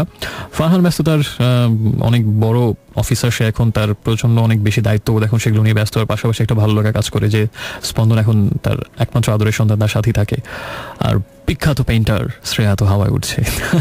এই হচ্ছে সর্বশেষ অবস্থা। তো এখানে আসলে শেষ পর্যন্ত তার ইচ্ছাটা শেষ পর্যন্ত পূর্ণ হয়। স্পন্দনেতে সে ক্লাসের বাইরেও স্যারের সাথে কথা বলা স্টার্ট করে। প্রথমে আসলে দূর বুক ছিল যে এত বড় একজন শিক্ষক কিভাবে নেবেন বিষয়টাকে, কিন্তু সাইফ আসলে একটু অন্য ধাঁচের। সে হচ্ছে যে আসলে কে কথা বলতে আসলো, কেন বলতে আসলো, ক্লাসের বাইরে কিসের কথা, এইভাবে কখনোই আসলে সে ভাবে না। এই ধরনের, যেহেতু বাইরের বিশ্ববিদ্যালয় পড়ে সে অভ্যস্ত, যেখানে কালচার আসলে অনেক ফাস্ট, এবং যেখানে আসলে এত সংকোচ এগুলো জায়গা তেমন নেই। সেখানে বাইরের ইউনিভার্সিটিতে যেখানে স্টুডেন্টরা টিচারকে মিস্টার অমুক বলে সম্বোধন করে, সান্না বলে, তো সে আসলে এইগুলো খুব একটা গায়ে মাখে না যে কে কখনো সে কি বললো বা ক্লাসের বাইরে অন্য কি বলতে চায়। তো সে খুব ইজিলি না, এবং এভাবে আস্তে আস্তে রুমে যাওয়া স্টার্ট করলো স্পন্দন, এবং সবকিছু নিয়ে অনেক কথা হচ্ছে, পড়াশোনা নিয়ে, ফিউচার নিয়ে, বা তার স্যারেরও আগের সেই ইউএসএতে থাকা অবস্থায় তার ইউনিভার্সিটির অবস্থা বা বাইরের স্কলারশিপ, এগুলো নিয়ে প্রাথমিকভাবে কথা হতে হতে একটা সময় ব্যক্তিগত পর্যায়ে চলে যায় কথাটা। এবং তখন আসলে কথা সূত্রে জানতে পারে যে তার প্রিয় শিক্ষক সাইফ স্যারের স্ত্রী হচ্ছেন স্বনামধন্য পেইন্টার শ্রেয়া। এটা সে জানতে পারে, এবং শ্রেয়াকে আসলে সবাই, বিশেষ করে ইউনিভার্সিটিতে পড়ে এমন কেউ তো শ্রেয়াকে না চেনার কিছুই নেই, এত বড় একজন পেইন্টার, এবং বিশেষ করে এত ভালো একজন নারী পেইন্টার হওয়ার কারণে সে আরও বেশি আলোচিত, এবং বলা যেতে পারে যে কন্টেম্পোরারি ফিমেল পেইন্টারদের মধ্যে সে অগ্রগণ্য। এবং প্রায়শই তার ছবি ছাপা হয়, সাক্ষাৎকার ছাপা হয়, এবং বিভিন্ন অনুষ্ঠানে তাকে দেখা যায়। এরকম হচ্ছে, তো না চেনার কোনো কারণ নেই। তো এটা সে এতদিন জানতো না, এবং জানার পরে সে আরও বেশি ইমপ্রেসড হয়, এবং এভাবে আসলে তার শিক্ষকের সাথে স্পন্দনের খুব ঘনিষ্ঠতাটা আরও বাড়তে থাকে। এবং ইন্টারেস্টিং হচ্ছে মানে সাইফও কিন্তু জানে না যে আসলে স্পন্দন শিকারী সন্তান, কারণ এতদিন পর্যন্ত সাইফের ব্যক্তিগত জীবন নিয়ে কিছুটা টুকটাক কথা হয়েছে এবং শ্রেয়ার ব্যাপারে, কিন্তু আসলে স্পন্দন তার ব্যক্তিগত জীবনের গল্পগুলো আসলে কারোর সাথে খুব একটা করে না, কারণ যেহেতু এটা নিয়ে খুব বড় একটা চাপা কষ্ট তার মধ্যে থাকে। তাই পারতপক্ষে কোথাও বাধ্য না হলে সে আসলে নিজের জীবনের বা বাবা মার কথাগুলো কাউকে বলে না। তো তাদের মধ্যে ঘনিষ্ঠতা আরও বাড়তে থাকে, এবং এটা নিয়ে তার সহপাঠীরাও দুষ্টুমি করতে থাকে, ছাড়ে না যে তুই তো স্যারের ফেভারিট স্টুডেন্ট, তোর তো পরীক্ষা না দিলেও হাইস্ট মার্কস হবে। এরকম স্বাভাবিক যেটা হয় যে কোনো টিচারের সাথে খুব বেশি ইন্টিমেসি থাকলে ফ্রেন্ডরা এটা নিয়ে খুব বেশি খাপায়, দুষ্টামি করে। তো এটা এটা স্পন্দনকেও সহ্য করতে হয়, কিন্তু তারপরও তাদের দুজনের মধ্যে ইন্টিমেসি আরও বিল্ড আপ করতে থাকে। এভাবে একটা সময় আরও অনেক ক্লোজ হতে হতে একটা সময় সাইফ স্পন্দনকে ইনভাইট করে একদিন তার বাসায় যে, এবং সেদিন বলে যে তুমি শ্রেয়ার কথা নিয়ে যেহেতু অনেকবার কথা হয়েছে যে তার সাথেও কথা বলার সুযোগ হবে তোমার, তুমি যদি ওদিন একটা প্রোগ্রাম আছে বাসায়, তুমি যদি আসো, এরকম একটা ইনভাইট স্পন্দনকে করে সাইফ। তো সেই দিন অবশেষে যেদিন ইনভাইট করে, সেদিন স্পন্দন তাদের সেই ইনভাইটেশন রক্ষা করে এবং সেখানে যায়, এবং সেখানেই শ্রেয়ার সাথে তার প্রথম পরিচয়। আর ইন্টারেস্টিং ব্যাপার হচ্ছে, শ্রেয়ার কথা আমি আগেই বলেছি যে আসলে কন্টেম্পোরারি আর্ট কালচার এগুলো নিয়ে তার যেমন ইন্টারেস্ট, তেমনি এই সময়ের তরুণরা কী ভাবছে বা তাদের থিঙ্কিংগুলো কীরকম বা তাদের ভেতরের বক্তব্য কী, তাদের স্বপ্নটা কীরকম, এগুলো নিয়ে তার সবসময় থেকে একটু খুব প্রচণ্ড ইন্টারেস্ট কাজ করতো, কারণ সে কন্টেম্পোরারি ইন্টারেস্ট নিয়ে আসলে তার আর্টগুলো করতে চায়। সো এই সময়ের তরুণরা কী ভাবছে এটা জানা তার জন্য খুব নেসেসারি। সো সে যখন দেখে যে তার হাজব্যান্ডের স্টুডেন্ট স্পন্দন এবং বেশ ব্রাইট স্টুডেন্ট, এবং তার চিন্তাভাবনাটা একটু অন্যদের থেকে আলাদা, একটু অন্যদের আসলে সেই মানে গড্ডলিকা প্রবাহে গা ভাসানো কোনো তরুণ সে না, এবং সবসময় একটা অন্যরকম গাম্ভীর্য নিয়ে এসে থাকে, যেহেতু আসলে তার ভেতরে একটা চাপা কষ্ট থাকে, ওভাবে সবার মতো অন্য সব তরুণদের মতো সে না ঘুরে বেড়ানো বা আসলে খুব হইচই বা খুব ফুর্তি বা যেরকম না, সবসময় একটা গাম্ভীর্য, একটা চাপা ভাব নিয়ে সে থাকে। সো এরকম এই পর্যায়ের তরুণদের সাথে যেহেতু তার ইন্টারাকশন নেই, তাই শ্রেয়া চায় তার সাথে মিশে আসলে এই সময়ের ভাইবটা ধরতে বা টের পেতে। এবং শ্রেয়াকে প্রথমবার দেখার পরেই আসলে তার মনে হয় যে আসলে এত দুজন গুণী মানুষ একই ছাদের নিচে আছেন, এটা খুব ইন্টারেস্টিং একটা বিষয় থাকছে মনে হয়। সে তো আর ভেতরের খবর জানে না, তার মনে হয় যে সাইফ এত অসাধারণ একজন শিক্ষক এবং শ্রেয়া তার স্ত্রী এত অসাধারণ একজন পেইন্টার এবং দুজনেই তার স্বীয় ক্ষেত্রে এত বেশি বিখ্যাত। সে প্রচন্ড মুগ্ধ হয় এবং শ্রেয়ার ভেতরে যে একটা সহজ সরল ব্যক্তিত্ব, একটা শিশুর মতো সারল্য সবসময় ছিল, যে সে আসলে তার বয়স কত বা যার সাথে কথা হচ্ছে তার সিচুয়েশন কি, মানে সবাই আমরা যেগুলো নিয়ে খুব বেশি ভাবি আসলে এগুলো নিয়ে শ্রেয়া কখনোই কোনো রকম রাগ ঢাক ছিল না বা কোনো রকম সংকোচ ছিল না। সে একেবারে মুক্ত নদীর মতো, যেটা গত পর্বে অনেক ডিটেইল ভাবে বলছিলাম আমি। তাই সে যখন আসলে স্পন্দনের সাথে প্রথম ইন্টারাকশনে সে এমনভাবে তার সাথে কথা বলা শুরু করে বা তার কাছ থেকে অনেক কিছু জানতে চায়, জানো তারা দুজন একদম সমবয়সী এবং বন্ধুর মতো, এবং তার সহপাঠীদের কথা জিজ্ঞেস করে, তার অ্যাক্টিভিটিসের কথা জিজ্ঞেস করে, এবং অ্যাকচুয়ালি স্যারের বাসায় বেড়াতে গিয়ে স্যারের সাথে তেমন কোনো কথা হয় না, মানে পুরোটা সময় আড্ডা হয় আসলে শ্রেয়ার সাথেই। এবং শ্রেয়া তার কিছু কাজ তাকে দেখায় এবং এমনভাবে তার কাজগুলো নিয়ে স্পন্দনের সাথে গল্প করে যেন সে বিশাল কোনো শিল্পবোদ্ধা এবং সবকিছু বুঝবে যে আসলে এই পেন্টিংয়ের মানে কি, বা ইমপ্রেশনিজমের মানে কি, অথবা সাররিয়ালিজমের মানে কি, বা দাদাইজম অথবা পোস্ট মডার্নিজম বলতে কি বোঝায়, পেন্টিংয়ের এই বিভিন্ন ধারায় নিয়ে কিছুই সে বোঝে না স্পন্দন, কিন্তু এমনভাবে শ্রেয়া এগুলো নিয়ে গল্প করে যেন সে সবকিছু বুঝবে। এবং শ্রেয়া আসলে খুব ভালো লাগে স্পন্দনের একটু ভিন্ন রকম তারুণ্যকে, এবং সে তাকে আবারও ইনভাইট করে আসার জন্য এবং তাকে তার ফিউচারের কাজগুলো দেখাবে এটা সে বলে, এবং সবশেষে তাকে নিজে রান্না করে খাওয়ায় বটে। তো বিষয়টা আসলে যদি ইশিকা জানতো নিশ্চয়ই সে আরো অনেক বেশি কষ্ট পেত যে তার সন্তান অবশেষে তার কাছে তো নেই, কিন্তু এখন ঘনিষ্ঠ হচ্ছে সাইফ আর শ্রেয়ার সাথে, আসলে যাদের কারণে এত অশান্তি, কিন্তু এটা কেউই আসলে জানে না। কিন্তু এভাবে তাদের মধ্যে ইন্টিমেসিটা আরো গ্রো হতে থাকে এবং শ্রেয়া বলা যায় যে স্পন্দের মধ্যে একটা সংকোচ অবশ্যই কাজ করা স্বাভাবিক, যে স্যারের স্ত্রী যিনি এত নাম করা একজন মানুষ, তাদেরকে বিরক্ত করা বা তাদের কাছে আবার যাওয়া, তাই তার ভালো লাগলেও সে আসলে চুপচাপ গুটিয়ে রাখে নিজেকে। কিন্তু শ্রেয়া তো মুক্ত বিহঙ্গের মতো, সে কোনটা উচিত না, বা এতে কি হবে, এটা কি মনে করবে, কেমন দেখাচ্ছে, সেগুলো নিয়ে সে কখনোই ভাবে না। তাই সাইফকে সেই বলে যে তোমার স্টুডেন্টকে আবার নিয়ে আসো, আবার ডাকো, ওর সাথে কথা বলি, গেট টুগেদার করে, এরকম। তো বাধ্য হয়ে সাইফও ডাকে, বা তার নিজেরও যে স্পন্দনকে যেহেতু ভালো লাগে, এভাবে দেখা যায় যে স্পন্দন প্রায় যেতে থাকে তাদের বাসায়, এবং শ্রেয়ার সাথে একটা অন্যরকম ঘনিষ্ঠতা গড়ে ওঠে, একটা বন্ধুত্বের মতো। এবং আসলে তাদের মধ্যে বয়সের ব্যবধান অনেক, অলমোস্ট ডাবল বলা যায়। মিড 30s এখন আমাদের, বা আর্লি 30s শ্রেয়া, এবং সে তো মাত্র বিশ্ববিদ্যালয়ে ভর্তি হলো। কিন্তু দেখা যাচ্ছে যে শ্রেয়ার মধ্যে এরকম কোনো ভাবনা চিন্তা কোনো কিছুই কাজ করে না। সে শুধু দেখা যাচ্ছে যে তাকে আর্টের নিয়ে অনেক কিছু নিয়ে গল্প হয়, এবং আস্তে আস্তে এই শ্রেয়ার সাথে মিশতে মিশতে স্পন্দন এই বিষয়গুলো নিয়ে ইন্টারেস্টেড হয়। আসলে কবিতা, উপন্যাস, সাহিত্য বা পেইন্টিং, বা সমসাময়িক তরুণদের যে ক্ষোভ, তাদের ভেতর যে দ্রোহ, তাদের যে তারুণ্যের যে একটা দীপ্তি, এই বিষয়গুলো নিয়ে তাদের মধ্যে হয়তো অনেক কথা, এবং আস্তে আস্তে তার শ্রেয়ার যে ধারাগুলো, এগুলো তাকে প্রচন্ডভাবে ইমপ্রেস করে, এবং সে প্রবল অনুরাগ বোধ করা শুরু করে পড়াশোনার পাশাপাশি এগুলোর প্রতি, যে লিটারেচার বিভিন্ন ধারা বা মিউজিকের বিভিন্ন ধারা, এগুলো নিয়ে। এবং একটা অন্যরকম একটা নতুন দুনিয়ার সন্ধান সে পায় শ্রেয়ার কাছ থেকে। মূলত এতদিন সাইফের সাথে তার সম্পর্ক আসলে একমাত্রিক ছিল, সেখানে শুধু পড়াশোনা বা ভবিষ্যতে ভালো করা কি করবে বা ক্যারিয়ারে কি করবে এগুলো নিয়ে কথা হতো। কিন্তু এখানে শেষে একেবারেই নতুন একটা দুনিয়া, যে দুনিয়াটা আসলে এতদিন পর্যন্ত তার কাছে অধরা বা অজানা ছিল, যে জীবনে আরো অনেক কিছু ভাবার আছে, যেগুলো অনেক কিছু দেখার আছে, অনেক বৈচিত্র্যপূর্ণ এই জীবন এবং পৃথিবীটা। অবশ্য তারও দোষ না এগুলো নিয়ে, আসলে তার এতদিন তার জীবনটা যেভাবে ছিল বাবা মার টানা পড়ে নিয়েই সীমাবদ্ধ, জীবনের এই অন্যান্য বহুমাত্রিক রঙগুলো বা দিকগুলো নিয়ে তার ভাবার বা উপভোগ করার কোনো সুযোগই ছিল না। কিন্তু এই প্রথম সে একটা অন্য দুনিয়ার সন্ধান পায় শ্রেয়ার মাধ্যমে, এবং বয়সের সেই সীমারেখাকে ডিঙিয়ে একটা অন্যরকম তাদের মধ্যে বন্ধুত্ব হয়। এবং শ্রেয়ার মনে করে যে এমন একজন বন্ধু বা এমন একজন মানুষের সাথে এখন কথা হচ্ছে, ইন্টারাকশন হচ্ছে, যার মধ্যে আসলে কোনো কৃত্রিমতা নেই, কোনো ভান নেই, বা যে আসলে তাকে খুশি করার জন্য কিছু বলছে না। কোনো একটা পেন্টিং হয়তো ভালো না লাগলে স্পন্দন সরাসরি বলে দিচ্ছে এটা আমার কাছে এটা ভালো লাগছে না, বা এটা কেমন যেন মনে হচ্ছে। অন্য সবাই আসলে, সে যেহেতু খুব সুন্দরী এবং নারী একজন পেইন্টার, সবাই তাকে প্রশংসা করে, সবাই আসলে স্তুতি করে, সবাই আসলে ভালো, মানে কিছু না বুঝেই খুব ভালো আহা উহু করে।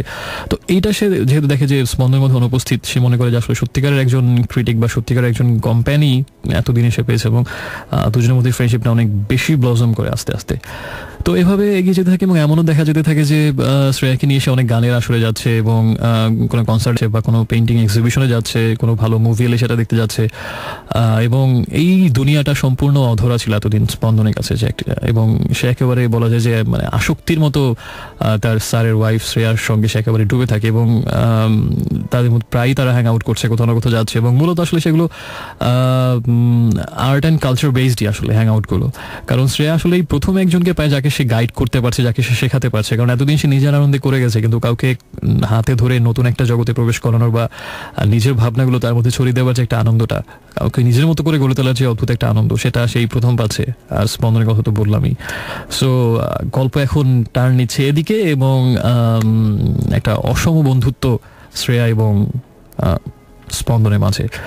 বাকিটা এবার আপনারা ইনপুট দিন, দেখা যাক কোথায় যায় এটা শেষ পর্যন্ত। SMS করবেন প্রথমে আরে লিখুন, স্পেস দিয়ে নাম ঠিকানা এবং তারপরে কথাগুলো, আর লিখে পাঠিয়ে দিন 6969 এই নাম্বারটাতে। একটা গান প্লে করছি, একটু পরে ফিরছি, সাথে থাকুন।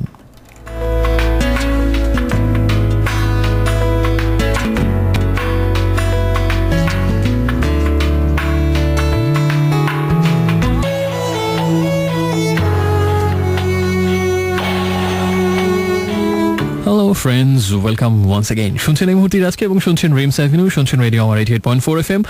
চলছে একটা special episode, story tellers episode, এবং সেখানে আমরা গল্প নিয়ে ছিনিমিনি খেলছি, গল্প নিয়ে আমরা এগিয়ে যাচ্ছি, এবং গল্প নিয়ে আমরা অনেক কিছুই করছি। শেষ পর্যন্ত আমরা যে পর্যায়ে ছিলাম স্টোরি টেলার্স এপিসোডে, গল্প বানানোর এই এপিসোডে। আচ্ছা, তার আগে আরেকবার বলে নেই, যিনি গল্পের সবচেয়ে সুন্দর নাম দেবেন, বা আমার যে নামটা সবচেয়ে ভালো লাগবে এভাবে বলা যায়, তিনি, এবং যিনি, আচ্ছা আরেকটা বিষয় যে 4 জন ক্যারেক্টার, স্পন্দন বাদে বাকি 4 জন, তাদের মধ্যে কাকে সবচেয়ে বেশি ভালো লাগছে এবং কেন, এটা যিনি সবচেয়ে ভালোভাবে লিখে বলতে পারবেন, এই দুজনকে আমি একটা এপিসোড ইনভাইট করব খুব অচিরেই, এই মাসে সম্ভবত, এবং সেখানে আমরা 3 জনে একসাথে আড্ডা দিব, জম্পেশ আড্ডা। দেখা যাক, সেদিনও হয়তো আমরা গল্প নিয়ে কিছু কারিগরি করতে পারি। আমি খুব এক্সাইটেড বিষয়টা নিয়ে। সো আপনারা বেশি করে SMS পাঠাবেন, এবং SMS করার নিয়মটা আরেকটু মনে করে দিই। প্রথমে আরে লিখবেন, রেডিও আমার শর্টেস্ট ভার্সন, স্পেস দিয়ে আপনার নাম ঠিকানা এবং তারপরে কথাটা লিখে পাঠাবেন 6969 এই নাম্বারটাতে। বেশ কিছু ফিডব্যাক এসেছে, সেটা হচ্ছে যে কিছু ইন্টারেস্টিং ফিডব্যাক পাচ্ছি আর কি। কিছু ফিডব্যাক আবার পাচ্ছি যেগুলো বললে আবার অনেকে ভাববেন না এটা কেমন হয়ে গেল, নাক মুখ কুচকাবেন। তো এরকম অনেক ইন্টারেস্টিং এই ফিডব্যাকও পাচ্ছি, বাট আমার ভালো লাগছে যে নানা রকম চিন্তাভাবনা, নানা রকম গল্প, এইটাই আসলে আমি দেখতে চাচ্ছিলাম। আমার মূল উদ্দেশ্য ছিল এটাই, যে আসলে এক একজনের চিন্তাভাবনার মধ্যে কতটা যে পার্থক্য। মানে কেউ হয়তো একই জিনিস, কেউ সেটাকে এদিকে নিয়ে যেতে চাইছেন, কেউ ওদিকে, এবং কেউ হয়তো এমন ইনপুট দিচ্ছেন যেটা কেউ বলবেন খুব ভালো, আবার কেউ বলবেন এত বাজে কেন। তো এই যে বিভিন্ন মানুষের বিভিন্ন রকম ভাবনা চিন্তা, এবং মানে একই গল্প যদি বিভিন্ন লেখককে লিখতে দেওয়া হয়, এক একজন এক একভাবে লিখবেন, এই ইন্টারেস্টিং বিষয়টা দেখাটাই ছিল আসলে আমার একটা অন্যতম মুখ্য উদ্দেশ্য। একটা SMS পেয়েছি আমি, এটা পড়বো না কারণ আমি এরকম একটা কিছু ভাবছি, সো আমি সাসপেন্সটা নষ্ট করতে চাই না অনেয়ারে পড়ে, বাট অনেকটা মিলে গেছে আমার ভাবনার সাথে, এবং আমার খুবই ভালো লেগেছে। আমি তার নাম SMS কোনোটাই বলছি না, বাট অনেক স্মার্ট মেসেজ ছিল এটা। আমার নিজের মাথাতে এতটা ভালো আসেনি। নুহাস জানিয়েছেন যে, এবং একা আমাকে জানিয়েছেন, নুহাস যেটা লিখেছেন এটা হবার কোনো সম্ভাবনা নেই, আপনি বোধহয় ভুল করেছেন কোনো একটা জায়গাতে। একা আমাকে জানিয়েছেন যে জীবনটাকে জানার, বোঝার অদ্ভুত একটা অন্যরকম অতৃপ্তি, একটা বাসনা শ্রেয়ার মতো তার মাঝে কাজ করে, এবং জীবনের অর্থ তিনিও খুঁজে বেড়ান, এবং তার শ্রেয়াকে সবচেয়ে বেশি ভালো লেগেছে। একা লিখেছেন এটা। আবির আমাকে জানিয়েছেন, জাহাঙ্গীরনগরের ফ্রেন্ড আবির, আজকে যদি হলে থাকতেন পুরো গল্পটা বঙ্গবন্ধু হলে 413 নম্বর রুমে বসে শুনতে পারতেন, এবং ভাবতে রোমাঞ্চিত লাগছে যে ঠিক 12 বছর আগে এই রুমে আমি দাপাদাপি করে বেড়াতাম। আমি ছিলাম 2005, 2006, 2007, এই 3 বছরের মিলিয়ে 5-এর শুরুর দিকে উঠে আমি 413 নম্বর রুমে বঙ্গবন্ধুতে, 5 পুরোটা ছিলাম, 6 পুরোটা ওখানে ছিলাম, 7-এর শুরু পর্যন্ত ওখানে ছিলাম। তো আপনি যদি ওই রোমাঞ্চ পেতে চান, আমি আরও কিছু রুমের নাম বলি, আমি সেখানেও ছিলাম। আমি বঙ্গবন্ধু হলে 437 নম্বর রুমে ছিলাম বেশ কিছুদিন, আর আমাদের আড্ডার জায়গা ছিল 426, 27, 28-এর এই রুমগুলো। 13-তে তো আমিই থাকতাম। MH হলের রুম নাম্বারটা আমি ভুলে গেছি। আমার অ্যালটমেন্ট ছিল অ্যাকচুয়ালি মীর মোশাররফ হোসেন হলে, ওখানে আমার একটা রুম ছিল, সেই নাম্বারটা আমার এতদিন পরে মনে নেই, 106B or 107B maybe. Dhaka ভার্সিটিতে যারা থাকেন এফ রহমান হলে 507 নম্বর রুমে আমি ছিলাম অনেকদিন, 515 নম্বর রুমে ছিলাম আমি অনেকদিন। আর আইবি হোস্টেল যদি কেউ থাকেন তাহলে তো কথাই নেই, ওখানে আমার সবচেয়ে বেশি দিন রাত্রি কাটে বা কেটেছে, কালকে রাতেও ছিলাম। আর ক্যাম্পাসের থ্রিল যদি পেতে চান, Jahangirnagar campus, Dhaka university campus, এই দুটো আমার ক্যাম্পাস। সো সেখানের প্রত্যেকটা ধুলিগণাই হয়তো আমার পদচিহ্ন লেগে আছে, এখন এরকম একটা বিষয় আর কি। সে যাই হোক, আমরা আগে মূল গল্পে ফিরে যাই। মূল গল্পে যেটা ছিল, আরেকজন আমাকে লিখেছেন যে সাইফার আর ইশিকাকে আবারও মুখোমুখি করা যায়। পরিস্বপ্ন জানিয়েছেন যে শ্রেয়ার এরকম ইনপুট আরও পেয়েছে, এরকম ইনপুট অনেকে দিচ্ছেন। নির্জন আমাকে জানিয়েছেন অদূরে নীল আকাশ, সুখের অসীমতা, এই তো কাছেই, হাত বাড়ালে ছুঁয়ে দেওয়া যায়, তবু অস্পৃশ্য দূরত্ব, অদূরে রং বদলাতে থাকে নীল আকাশের মেঘ। ওকে, তো গল্পের কি হবে? আমাদের ইশিকা, ফারহান এবং সাইফ আর শ্রেয়ার সময় কিন্তু খুব বেশি বাকি নেই, আমাকে ঝটপট একটা এন্ডিংয়ে চলে যেতে হবে।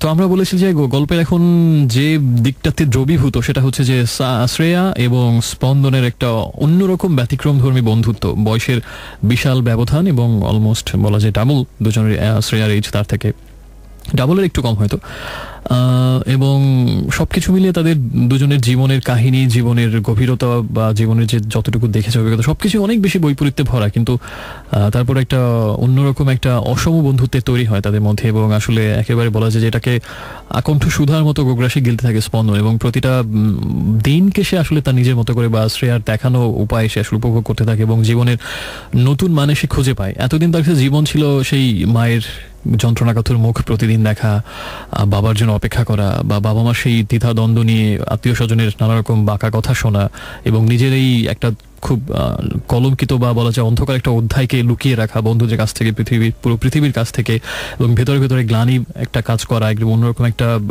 অপরাধ বোধ, বিভিন্ন রকমের একটা খুব অসুখী একটা অনুভূতি। তার কাছে জীবন ছিল এতদিন এতটুকুই, এর বাইরে কোনো কিছু নিয়েই স্বাভাবিকভাবে তার ভাবার সুযোগ বা ক্ষমতা হয়নি। কিন্তু এই প্রথম খোলা আকাশ সে চোখের সামনে দেখতে পায় এবং খোলা একটা পৃথিবী, উদাত্ত সমুদ্রের আহ্বান, সবকিছু সে জীবনে প্রথমবারের মতো শুনতে পায়। এবং শ্রেয়ার কাছ থেকেই সে আসলে জীবনের হাতে খড়িটা প্রথমবারের মতো হয়তো তার হয়। এবং তার কাছ থেকে সে সাহিত্য সম্পর্কে জানে, আর্ট সম্পর্কে জানে, লিটারেচার সম্পর্কে জানে, যেটা বললাম একটু আগে, আর অনেক কিছু মুভি সম্পর্কে জানে, মিউজিক সম্পর্কে জানে, এবং ঘোরাঘুরির মধ্যে যে একটা অদ্ভুত আনন্দ, এবং আসলে মুক্তভাবে বহেমিয়ানভাবে ঘুরে বেড়ানোর এবং নিজের মতো করে নিজের পথ চিনে নেবার, অন্য কারো দেখানো না পথে হাঁটার যে অদ্ভুত আনন্দ এই প্রথম সে পায়। এবং দেখা যায় তারা এই হয়তো হুট করে কোনো রকম হুটহাট করে কোনো প্ল্যান ছাড়া কুষ্টিয়া চলে গেল, সেখানে হয়তো লালনের ওখানে গিয়ে ঘুরে আসলো, আবার এই ইচ্ছে হলো তো দুজনে সিলেটে চলে যায়, এই হলো তো কক্সবাজারে চলে যায়, সমুদ্র দেখে আসে, এবং সেখানে গিয়ে দুজনে হেরে গলায় গান গায় সমুদ্র সৈকতে বসে, হয়তো কোনো একটা তারা জলা নক্ষত্র খচিত সন্ধ্যায় অদ্ভুত রকম একটা ব্যতিক্রমধর্মী সময় কাটতে থাকে দুজনের। এবং শ্রেয়াও কেন যেন একটা গভীর নেশা পেয়ে যায় এই বিষয়টার মধ্যে। তার কাছে মনে হয় যে আসলে সত্যিকারের জীবনে সে সবসময় স্বাধীন চেতা ছিল, মুক্ত ছিল, যার ফলে অনেক বন্ধুর সাথে দেখা হয়েছে সেই বহিয়ামিনের মতো ঘুরতে ঘুরতে জিপসিদের সাথে, আবার কখনো এখানে ওখানে, এবং কোনো রকম অবলীলায় কোনো রকম সংকোচ ছাড়াই সে বিভিন্ন মানুষের সাথে বিভিন্ন সময় মিশে ইন্টারাকশন হয়েছে তার। কিন্তু এই প্রথম তার কাছে মনে হচ্ছে যে আসলে সত্যিকার অর্থে কোনো বন্ধু বা আসলে কারোর সাথে তার মিশতে ভালো লাগছে বা তাকে গাইড করতে এবং তার প্রতি একটা তার অ্যাফেকশন বলুন আর কেয়ার বলুন এটা জন্ম নিচ্ছে, সেটা এই প্রথমবারের মতো। তাই তার কাছেও বিষয়টা একেবারে একটা অনাঘ্রাত অনাচ্ছাদিত আকাশের মতো, প্রথমবারের মতো তার এটা মনে হয়। এবং শ্রেয়া চেষ্টা করে তার ভেতরে কিছু, যেহেতু তার মধ্যে সে অমিত সম্ভাবনা দেখতে পায় যে অন্যান্য সবার থেকে, অন্যান্য সমকালীন সব তরুণের থেকে সে আলাদা, এবং সে আসলে একটু ভিন্নভাবে ভাবতে চায় বা তার মধ্যে ভাবার সেই ক্ষমতাটা হয়তো মজ্জাগত আছে, সে চায় তাকে আসলে একটু নতুন মন্ত্রে দীক্ষিত করতে। সে তাকে বোঝানোর চেষ্টা করে আসলে জীবনের সাফল্য কোথায়, আসলে সেই পড়াশোনা করবো, একটা ভালো চাকরি নেব, এবং তারপরে কিছুদিন পরে একটা বিয়ে করবো, একটা সংসার হবে, একটা সন্তানের বাবা হব, মা হব, কিছুদিন পরে ঠুস করে মরে যাব। তার কাছে মনে হয় যে এই শেখানো যে জীবনের পদ্ধতি এবং শেখানো যে বুলি আমাদেরকে একেবারে জন্মের পরেই মাথায় ভেতরে ঢুকে দেওয়া হয়, তোমাকে ডাক্তার হতে হবে, তোমাকে ইঞ্জিনিয়ার হতে হবে, এবং তোমাকে এই করতে হবে, সেই করতে হবে, প্রতিষ্ঠা পেতে হবে, তোমাকে সাফল্যের চূড়ায় উঠতে হবে, সমাজের চোখে সফল হতে হবে, এই করা যাবে না, সেই করা যাবে না, এটা যে আসলে একেবারে ভ্রান্ত কিছু কথা, এবং এগুলো যে আসলে কখনোই সত্যিকারের খাঁটি জীবনের সন্ধান না, এটা এই কথাটা না, তার নিজের বিশ্বাসগুলো সে স্পন্দনের ভেতরে দেবার চেষ্টা করে, এবং নিজের বিশ্বাসগুলো সে আরো এইভাবে দেওয়ার চেষ্টা করে এই কথাগুলো যে আসলে সত্যিকারের আদর্শ জীবন বলে কোনো জীবন নেই, সত্যিকারের পারফেক্ট লাইফ বলে কোনো লাইফ নেই, বা ওইটাই পারফেক্ট লাইফ, ওটাই সফল জীবন, ওটাই আদর্শ জীবন, এরকম কোনো কথা আসলে নেই। এবং সাফল্যের যে বুলি আমাদেরকে সমাজ মাথার ভেতরে ঢুকিয়ে দেয়, এবং জীবনের সংজ্ঞা আমরা যা শিখি সমাজ থেকে ছোটবেলা থেকে বড় হতে হতে, এটা যে আসলে একটা ভ্রান্তি, এটা যে আসলে কৃত্রিম একটা ধারণা যা আমরা সারা জীবন বই নিয়ে বেড়াই, কখনো হয়তো এই দাসত্ব থেকে আমাদের মুক্তি ঘটে না, এই একেবারে গূঢ় জীবন বোধগুলো সে স্পন্দনের ভেতরে ছড়িয়ে দেওয়ার চেষ্টা করে। এবং প্রত্যেকের জন্য আদর্শ জীবনের সংজ্ঞা আলাদা। আমি যে জীবন চাই আমার জন্য সেটাই আদর্শ জীবন, তুমি যে জীবন চাও তোমার জন্য সেটাই আদর্শ জীবন। অন্য কারো জুতা আমি আমার পায়ে দেবো না, আমার জুতা আমি আমার পায়ে দেবো, এইরকম কিছু একেবারেই মৌলিক তার বিশ্বাস সে স্পন্দনের মাঝে ছড়িয়ে দেয়, এবং স্পন্দন এটাতে প্রচণ্ডভাবে উদ্বুদ্ধ হয় এবং অনুপ্রাণিত হয় যে নিজের মতো করে নিজের পথ খুঁজে নেওয়ার জন্য। বাকি সবার সব কথাকে একেবারেই বিশ্বাসের মর্মমূল থেকে ছিন্ন করে ফেলে নিজের মতো করে নিজের চোখ দিয়ে, নিজের হৃদয় দিয়ে নিজের পথটাকে চিনি নিয়ে সেভাবেই জীবনটাকে যাপিত করার। এবং এভাবে আসলে অনেক নতুন জীবন দর্শন নিয়ে কথা হয় তাদের মধ্যে, অনেক কিছু নিয়ে আলাপ হয়, যে আসলে অনেক রেফারেন্স নিয়ে তাদের মধ্যে কথা হয়, এবং একটা সময় ভাবে ঘুরতে ঘুরতে তাদের মধ্যে প্যাট্রিয়টিজম রিলেটেড কিছু কথাবার্তা চলে আসে, দেশ সম্পর্কিত সমকালীন রাজনীতি, বা আসলে যা হচ্ছে চারপাশে, বা সত্যিকারের মানুষের মুক্তি, বা আসলে মানুষের জন্য কিছু করা, এটা আসলে তাহলে জীবনের জায়গা কোথায়, আসলে কি মানুষের জন্য কিছু করা উচিত নাকি শুধুমাত্র নিজেকে নিয়ে থাকা উচিত, এরকম অনেক এই ব্যাপারগুলো চলে আসে যেগুলো আসলে খুব core fundamental belief related issues, সেগুলো নিজের মধ্যে চলে আসে। এবং তখন এটা নিয়ে তাদের মধ্যে কথা হয় যে আসলে আমার যদি ক্ষমতা থাকে তো আমি কি মানুষের জন্য কিছু করা উচিত, বা আমার জায়গা থেকে, বা যারা আসলেই যাদের জন্য করার কিছু নেই, কেউ নেই যাদের জন্য কিছু করার, একেবারেই অসহায়, তাদের জন্য কিছু করতে পারলে কেমন হয়, এরকম ভাবনা চিন্তাগুলো নিয়ে এই ধারণাটা আবার স্পন্দন তখন ধীরে ধীরে আবার শ্রেয়ার মাথার ভিতরে ঢোকানোর চেষ্টা করে, যে এরকম কিছু জীবনের অনেক ধারণার কথা তোমার কাছ থেকে শুনলাম, বা হোয়াট অ্যাবাউট দিস, যে যদি এমন হয় আমরা একেবারেই কিছু বঞ্চিত মানুষের জন্য কাজ করলাম, বা কোনো গ্রামে চলে গেলাম, সেখানে কোনো কারোর জন্য কাজ করছি, বা একটা স্কুলিং করেই হয়তো একেবারেই যারা হয়তো শিক্ষার আলো থেকে বঞ্চিত, একদম প্রত্যন্ত কোনো এলাকায়, বা যারা হয়তো বেসিক হিউম্যানিট ফ্যাসিলিটিস থেকে বঞ্চিত, তাদের জন্য কিছু করলে এরকম কিছু ভাবনা আবার স্পন্দন শ্রেয়ার মাথায় দেওয়ার চেষ্টা করে, এবং এগুলো নিয়ে তাদের মধ্যে কথা হয়। আবার এর ফাঁকে ফাঁকে তারা ঠিক আগের মধ্যে আবার সেই গান শুনতে যাচ্ছে, কোনো ভালো গানের আসর হলে ছবি দেখতে যাচ্ছে, কোনো এক্সিবিশন হলে সেখানে যাচ্ছে, কোনো ভালো বই বের হলে, বা কোনো বা দুজনে আবার খুব পালাক্রমে বই পড়ে, একজন পড়া শেষ হলে আরেকজনকে পড়তে দেয়, যে এই লেখকের লেখা কেমন লাগছে তুমি পড়ে দেখো, তো স্পন্দন আবার পড়ে তার মতামত জানায় যে কেমন লাগছে, তার কাছে ভালো লাগলো কিনা, বা তার ভালো লাগলো আবার শ্রেয়াকে দেয়। এরকম একটা দারুণ একটা অন্যরকম একটা আসলে বলা যায় অনেকটা বুদ্ধিবৃত্তিক বন্ধুত্ব গড়ে ওঠে দুজনের মধ্যে। শুধু আসলে শুধুমাত্র বুদ্ধিবৃত্তিক বলাটা ভুল, সেখানে হৃদয়বৃত্তিক ব্যাপার অবশ্যই থাকে, যে স্পন্দনের জন্য প্রচন্ড স্নেহ, বা একটা মানে যখন আপনি নিজে কাউকে গাইড করবেন এবং তার প্রত্যেকটা মুভমেন্ট আপনি ফলো করবেন এবং চেষ্টা করবেন সেগুলোকে ঠিক পথে রাখতে, বা নিজে আসলে একেবারে স্নেহের একটা ওই যে অনেকটা মহিরুহের মতো ছাই দিয়ে কাউকে ঘিরে রাখবেন, যে তাকে আমি সত্যিকার একজন মানুষ হিসাবে করতে সাহায্য করবো, তখন একটা অন্যরকম মমত্ববোধ জন্মে যায়, সেটাও কাজ করে। সো শুধুমাত্র বুদ্ধিবৃত্তিকও না। তো এভাবে তখন এদিকে তো বিশ্ববিদ্যালয়ের প্রায় শেষ দিকে চলে আসে, এভাবে যেতে যেতে সময় স্পন্দনের, এবং কিছুদিন পরই হয়তো তার বিশ্ববিদ্যালয় জীবন শেষ হবে। আর তো এখন তার সামনে একটা আসলে অনেক বড় প্রশ্ন হয়ে যায় যে তার বাকি জীবন কোন পথে যাবে। সে কি, যে তার রেজাল্টও ভালো হচ্ছে, হয়তো সে খুব ভালো রেজাল্ট করেই বের হবে, সেও কি অ্যাজ ইউজুয়াল কোথাও চাকরির পরীক্ষা দিয়ে একটা চাকরিতে ঢুকবে, খুব ভালো একটা চাকরি নিয়ে হয়তো একটা সময় বিয়ে করবে, কারোর সাথে পরিচয় হবে, বিয়ে হবে, এবং একটা খুব সুন্দর একটা হয়তো সংসার হবে। সেই চিরচেনা জীবনটাকে সে বেছে নেবে, নাকি আসলে কোনো বিপ্লবী হয়ে মানুষের মুক্তির জন্য কিছু করবে, সত্যিকারের বঞ্চিত মানুষের জন্য, সত্যিকারের যে মানুষগুলোর হাহাকার প্রতিধ্বনিত হয় তাদের জন্য কিছু করবে, তাদের জন্য জীবনটা উৎসর্গ করবে, নাকি শিল্পের কোনো শাখার মাধ্যমে নিজেকে বিকাশের চেষ্টা করবে ঠিক শ্রেয়ার মতো করে।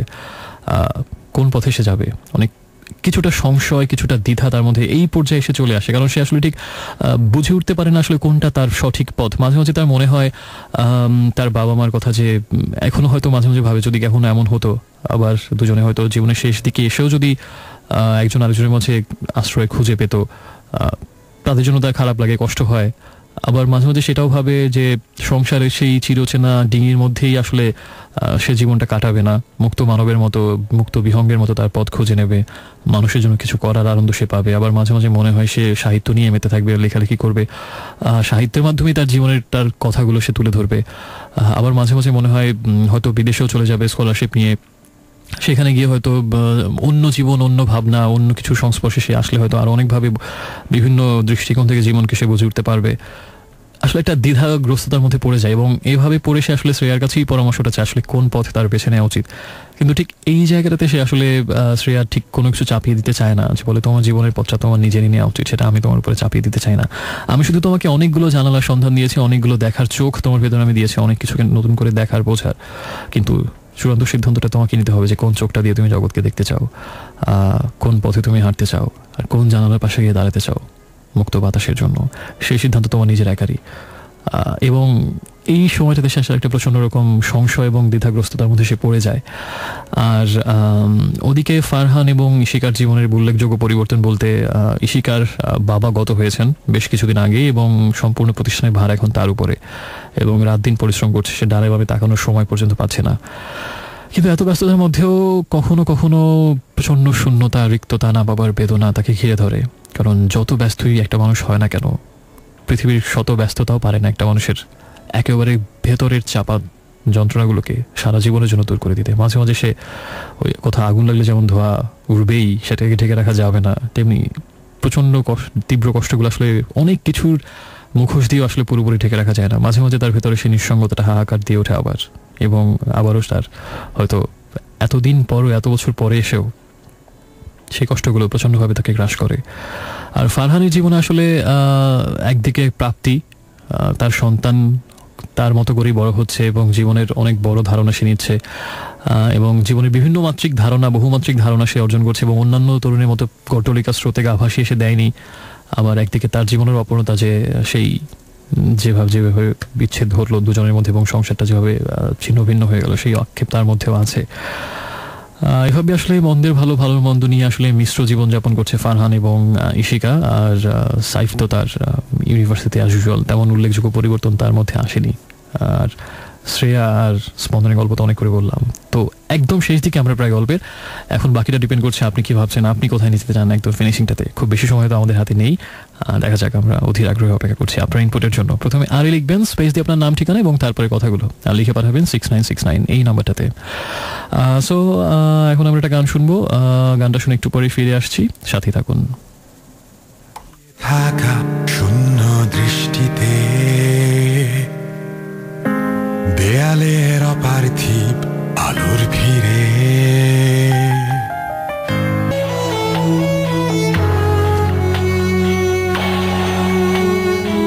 Hello friends, welcome once again. শুনছেন এই মুহূর্তে আজকে এবং শুনছেন রিমস এভিনিউ, শুনছেন রেডিও আমার 88.4 FM। চলছে একটা special episode, story tellers episode, এবং সেখানে আমরা গল্প নিয়ে ছিনিমিনি খেলছি, গল্প নিয়ে আমরা এগিয়ে যাচ্ছি এবং গল্প নিয়ে আমরা অনেক কিছুই করছি। শেষ পর্যন্ত আমরা যে পর্যায়ে ছিলাম স্টোরি টেলার্স এপিসোডে, গল্প বানানোর এই এপিসোডে। আচ্ছা, তার আগে আরেকবার বলে নিই, যিনি গল্পের সবচেয়ে সুন্দর নাম দেবেন, বা আমার যে নামটা সবচেয়ে ভালো লাগবে এভাবে বলা যায়, তিনি, এবং যিনি, আচ্ছা আরেকটা বিষয়, যে 4 জন ক্যারেক্টার, স্পন্দন বাদে বাকি 4 জন, তাদের মধ্যে কাকে সবচেয়ে বেশি ভালো লাগছে এবং কেন, এটা যিনি সবচেয়ে ভালোভাবে লিখে বলতে পারবেন, এই দুজনকে আমি একটা এপিসোড ইনভাইট করব খুব অচিরেই, এই মাসে সম্ভবত, এবং সেখানে আমরা 3 জনে একসাথে আড্ডা দিব, জম্পেশ আড্ডা। দেখা যাক, সেদিনও হয়তো আমরা গল্প নিয়ে কিছু কারিগরি করতে পারি। আমি খুব এক্সাইটেড বিষয়টা নিয়ে। সো আপনারা বেশি করে SMS পাঠাবেন, এবং SMS করার নিয়মটা আরেকটু মনে করে দিই। প্রথমে আরে লিখবেন, রেডিও আমার শর্টেস্ট ভার্সন, স্পেস দিয়ে আপনার নাম, ঠিকানা এবং তারপরে কথাটা আর লিখে পাঠাবেন 6969 এই নাম্বারটাতে। বেশ কিছু ফিডব্যাক এসেছে, সেটা হচ্ছে যে কিছু ইন্টারেস্টিং ফিডব্যাক পাচ্ছি আর কি। কিছু ফিডব্যাক আবার পাচ্ছি যেগুলো বললে আবার অনেকে ভাববেন না এটা কেমন হয়ে গেল, নাক মুখ কুচকাবেন, তো এরকম অনেক ইন্টারেস্টিং এই ফিডব্যাকও পাচ্ছি।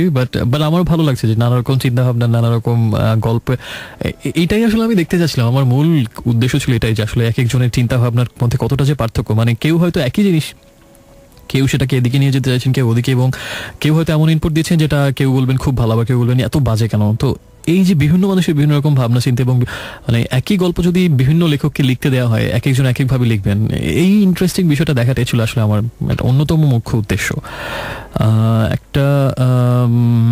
একটা সময় পেয়েছি, আমি এটা পড়বো না কারণ আমি এরকম একটা কিছু ভাবছি, সো আমি সাসপেন্সটা নষ্ট করতে চাই না অনেয়ারে পড়ে, বাট অনেকটা মিলে গেছে আমার ভাবনার সাথে। এবং আমার খুবই ভালো লেগেছে। আমি তার নাম SMS কোনোটাই বলছি না, বাট অনেক স্মার্ট মেসেজ ছিল এটা, আমার নিজের মাথাতে এতটা ভালো আসেনি। নুহাস জানিয়েছেন যে, এবং একা আমাকে জানিয়েছেন, নুহাস যেটা লিখেছেন এটা হবার কোনো সম্ভাবনা নেই, আপনি বোধহয় ভুল করেছেন কোনো একটা জায়গাতে। একা আমাকে জানিয়েছেন যে জীবনটাকে জানার, বোঝার অদ্ভুত একটা অন্যরকম অতৃপ্তি, একটা বাসনা শ্রেয়ার মতো তার মাঝে কাজ করে, এবং জীবনের অর্থ তিনিও খুঁজে বেড়ান, এবং তার শ্রেয়াকে সবচেয়ে বেশি ভালো লেগেছে। একা লিখেছেন এটা। আবির আমাকে জানিয়েছেন, জাহাঙ্গীরনগরের ফ্রেন্ড আবির, আজকে যদি হলে থাকতেন পুরো গল্পটা বঙ্গবন্ধু হলে 413 নম্বর রুমে বসে শুনতে পারতেন, এবং ভাবতে রোমাঞ্চিত লাগছে যে ঠিক 12 বছর আগে এই রুমে আমি দাপাদাপি করে বেড়াতাম। আমি ছিলাম 2005, 2006, 2007, এই 3 বছরের মিলিয়ে 5-এর শুরুর দিকে উঠে আমি 413 নম্বর রুমে বঙ্গবন্ধুতে, 5 পুরোটা ছিলাম, 6 পুরোটা ওখানে ছিলাম, 7-এর শুরু পর্যন্ত ওখানে ছিলাম। তো আপনি যদি ওই রোমাঞ্চ পেতে চান, আমি আরও কিছু রুমের নাম বলি, আমি সেখানেও ছিলাম। আমি বঙ্গবন্ধু হলে 437 নম্বর রুমে ছিলাম বেশ কিছুদিন, আর আমাদের আড্ডার জায়গা ছিল 426, 27, 28-এর এই রুমগুলো।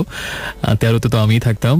MH হলের রুম নাম্বারটা আমি ভুলে গেছি। আমার অ্যালটমেন্ট ছিল অ্যাকচুয়ালি মীর মোশাররফ হোসেন হলে, ওখানে আমার একটা রুম ছিল, সেই নাম্বারটা আমার এতদিন পরে মনে নেই, 106B or 107B maybe, Dhaka ভার্সিটিতে যারা থাকেন এফ রহমান হলে 507 নম্বর রুমে আমি ছিলাম অনেকদিন, 515 নম্বর রুমে ছিলাম আমি অনেকদিন। আর আইবি হোস্টেল যদি কেউ থাকেন তাহলে তো কথাই নেই, ওখানে আমার সবচেয়ে বেশি দিন রাত্রি কাটে বা কেটেছে, কালকে রাতেও ছিলাম। আর ক্যাম্পাসের থ্রিল যদি পেতে চান, Jahangirnagar campus, Dhaka university campus, এই দুটো আমার ক্যাম্পাস। সো সেখানের প্রত্যেকটা ধূলিকণাই হয়তো আমার পদচিহ্ন লেগে আছে এখন, এরকম একটা বিষয় আর কি। সে যাই হোক, আমরা আগে মূল গল্পে ফিরে যাই। মূল গল্পে যেটা ছিল, আরেকজন আমাকে লিখেছেন যে সাইফ আর ইশিকাকে আবারও মুখোমুখি করা যায়। পরিস্বপ্ন জানিয়েছেন যে শ্রেয়ার এরকম ইনপুট আরও পেয়েছে, এরকম ইনপুট অনেকে দিচ্ছেন।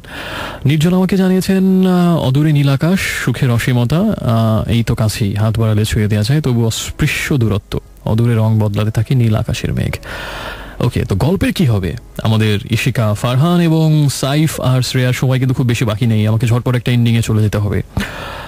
তো আমরা বলেছি যে গল্পের এখন যে দিকটাতে দ্রবীভূত সেটা হচ্ছে যে শ্রেয়া এবং স্পন্দনের একটা অন্যরকম ব্যতিক্রমধর্মী বন্ধুত্ব, বয়সের বিশাল ব্যবধান এবং অলমোস্ট বলা যায় ডাবল, দুজনের শ্রেয়ার এজ তার থেকে ডাবলের একটু কম হয়তো, এবং সবকিছু মিলিয়ে তাদের দুজনের জীবনের কাহিনী, জীবনের গভীরতা বা জীবনের যে যতটুকু দেখেছে অভিজ্ঞতা, সবকিছু অনেক বেশি বৈপরীত্যে ভরা, কিন্তু তারপর একটা অন্যরকম একটা অসম বন্ধুত্বের তৈরি হয় তাদের মধ্যে। এবং আসলে একেবারে বলা যায় যে এটাকে আকণ্ঠ সুধার মতো গোগ্রাসে গিলতে থাকে স্পন্দন, এবং প্রতিটা দিনকে সে আসলে তার নিজের মতো করে বা শ্রেয়ার দেখানো উপায় সে আসলে উপভোগ করতে থাকে এবং জীবনের নতুন মানে সে খুঁজে পায়। এতদিন তার কাছে জীবন ছিল সেই মায়ের যন্ত্রণাকাতর মুখ প্রতিদিন দেখা, বাবার জন্য অপেক্ষা করা, বা বাবা মার সেই দ্বিধা দ্বন্দ্ব নিয়ে আত্মীয় স্বজনের নানা রকম বাঁকা কথা শোনা, এবং নিজের এই একটা খুব কলঙ্কিত বা বলা যায় অন্ধকার একটা অধ্যায়কে লুকিয়ে রাখা বন্ধুদের কাছ থেকে, পুরো পৃথিবীর কাছ থেকে, এবং ভেতরে ভেতরে গ্লানি একটা কাজ করা, একদম অন্যরকম একটা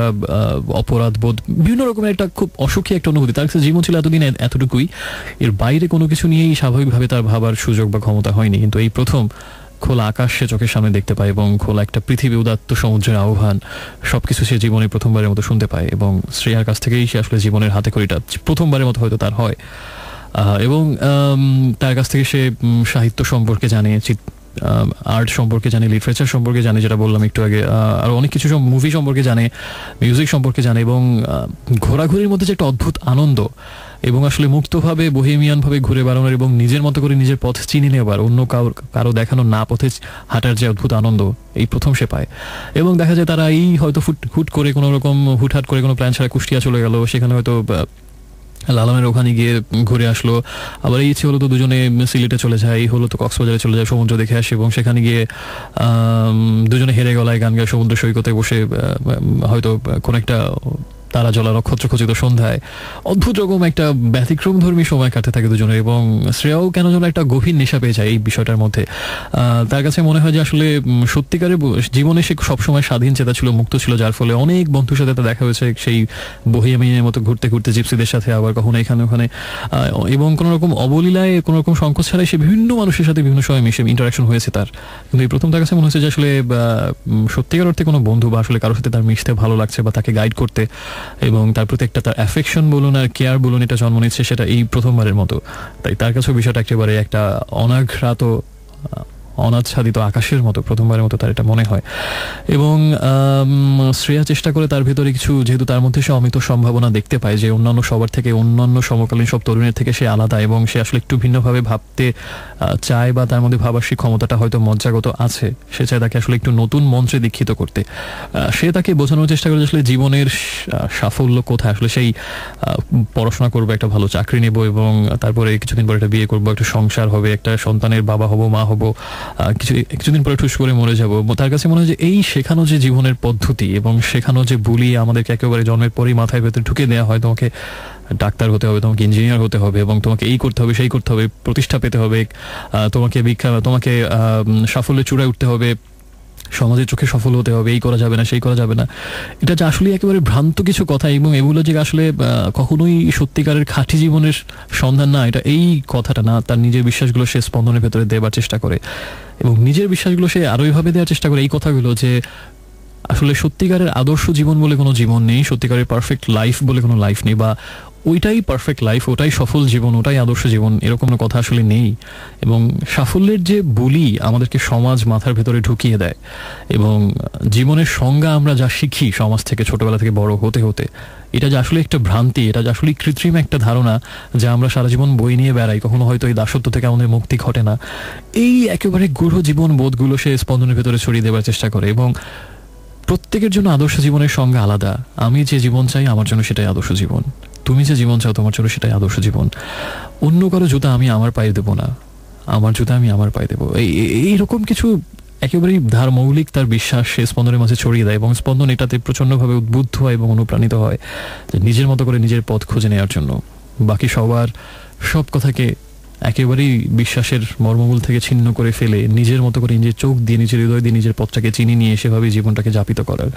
এবং এভাবেই আসলে অনেক নতুন জীবন দর্শন নিয়ে কথা হয় তাদের মধ্যে, অনেক কিছু নিয়ে আলাপ হয়, যে আসলে অনেক রেফারেন্স নিয়ে তাদের মধ্যে কথা হয়। এবং একটা সময় ভাবে ঘুরতে ঘুরতে তাদের মধ্যে প্যাট্রিয়টিজম রিলেটেড কিছু কথাবার্তা চলে আসে, দেশ সম্পর্কিত, সমকালীন রাজনীতি বা আসলে যা হচ্ছে চারপাশে, বা সত্যিকারের মানুষের মুক্তি, বা আসলে মানুষের জন্য কিছু করা, এটা আসলে তাহলে জীবনের জায়গা কোথায়, আসলে কি মানুষের জন্য কিছু করা উচিত নাকি শুধুমাত্র নিজেকে নিয়ে থাকা উচিত, এরকম অনেক এই ব্যাপারগুলো চলে আসে যেগুলো আসলে খুব core fundamental belief related issues, সেগুলো নিজের মধ্যে চলে আসে। এবং তখন এটা নিয়ে তাদের মধ্যে কথা হয় যে আসলে আমার যদি ক্ষমতা থাকে তো আমি কি মানুষের জন্য কিছু করা উচিত, বা আমার জায়গা থেকে, বা যারা আসলেই যাদের জন্য করার কিছু নেই, কেউ নেই যাদের জন্য কিছু করার, একেবারেই অসহায়, তাদের জন্য কিছু করতে পারলে কেমন হয়, এরকম ভাবনা চিন্তাগুলো নিয়ে এই ধারণাটা আবার স্পন্দন তখন ধীরে ধীরে আবার শ্রেয়ার মাথার ভিতরে ঢোকানোর চেষ্টা করে যে এরকম কিছু জীবনের অনেক ধারণা তো তোমার কাছ থেকে শুনলাম, বা হোয়াট অ্যাবাউট দিস, যে যদি এমন হয়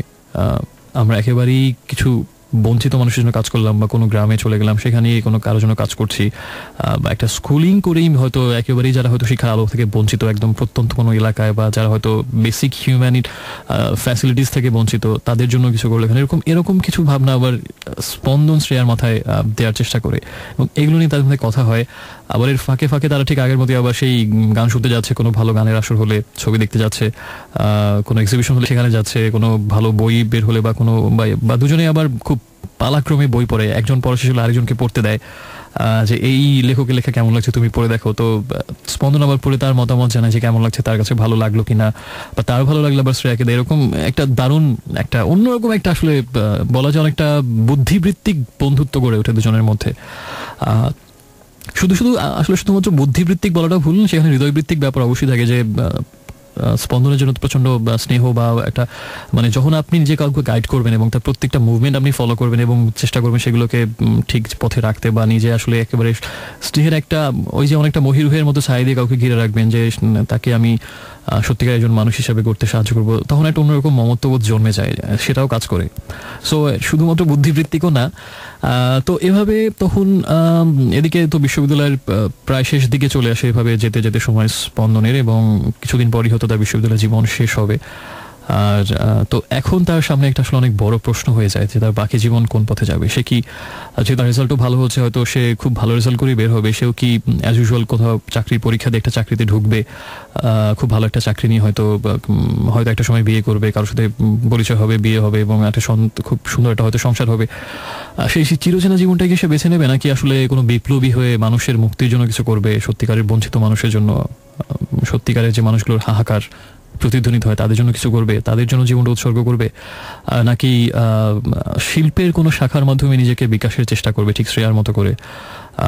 কোন পথে সে যাবে, অনেক কিছুটা সংশয়, কিছুটা দ্বিধা তার মধ্যে এই পর্যায়ে এসে চলে আসে, কারণ সে আসলে ঠিক বুঝে উঠতে পারে না আসলে কোনটা তার সঠিক পথ। মাঝে মাঝে তার মনে হয় তার বাবা মার কথা, যে এখনো হয়তো মাঝে মাঝে ভাবে যদি এখনো এমন হতো, আবার দুজনে হয়তো জীবনের শেষ দিকে এসেও যদি একজন আরেকজনের মাঝে আশ্রয় খুঁজে পেত, তাদের জন্য তার খারাপ লাগে, কষ্ট হয়।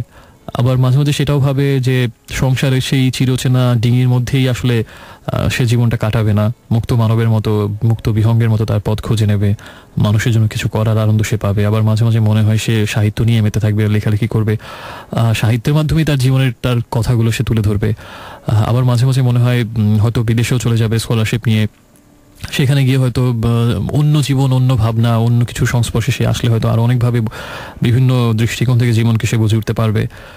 আসলে একটা দ্বিধাগ্রস্ততার মধ্যে পড়ে যায় এবং এইভাবে পড়ে সে আসলে শ্রেয়ার কাছেই পরামর্শটা চায় আসলে কোন পথ তার বেছে নেওয়া উচিত। কিন্তু ঠিক এই জায়গাটাতে সে আসলে শ্রেয়া ঠিক কোনো কিছু চাপিয়ে দিতে চায় না, যে বলে তোমার জীবনের পথটা তোমার নিজেরই নেওয়া উচিত, সেটা আমি তোমার উপরে চাপিয়ে দিতে চাই না। আমি শুধু তোমাকে অনেকগুলো জানালার সন্ধান দিয়েছি, অনেকগুলো দেখার চোখ তোমার ভেতরে আমি দিয়েছি, অনেক কিছুকে নতুন করে দেখার বোঝার, কিন্তু চূড়ান্ত সিদ্ধান্তটা তোমাকে নিতে হবে যে কোন চোখটা দিয়ে তুমি জগৎকে দেখতে চাও, কোন পথে তুমি হাঁটতে চাও, আর কোন জানালার পাশে গিয়ে দাঁড়াতে চাও মুক্ত বাতাসের জন্য। সেই সিদ্ধান্ত তোমার নিজের একারই। এবং এই সময়টাতে শেষের একটা প্রচণ্ড রকম সংশয় এবং দ্বিধাগ্রস্ততার মধ্যে সে পড়ে যায়। আর ওদিকে ফারহান এবং ইশিকার জীবনের উল্লেখযোগ্য পরিবর্তন বলতে ইশিকার বাবা গত হয়েছেন বেশ কিছুদিন আগেই এবং সম্পূর্ণ প্রতিষ্ঠানের ভার এখন তার উপরে, এবং রাত দিন পরিশ্রম করছে, সে ডানে বামে তাকানোর সময় পর্যন্ত পাচ্ছে না।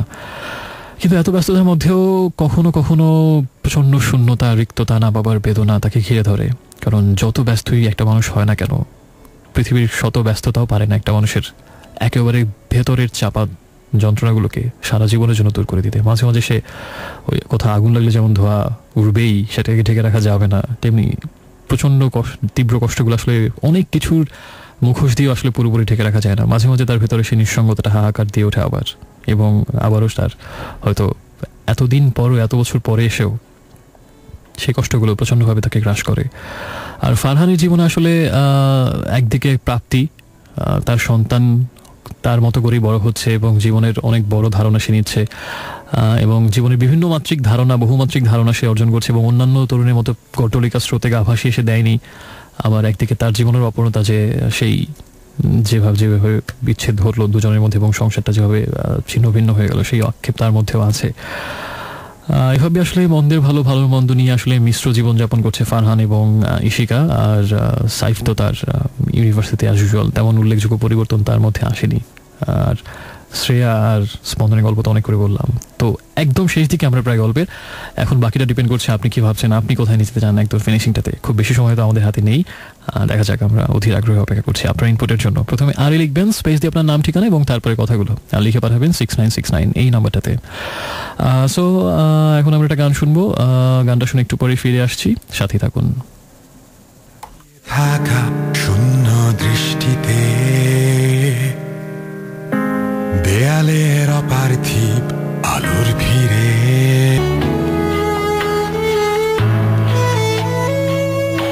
Hello friends, welcome back once again and welcome back to the Storytellers episode. শুনছেন ইরাজকে, শুনছেন রেমস অ্যাভিনিউ, শুনছেন রেডিও আমার 88.4 FM।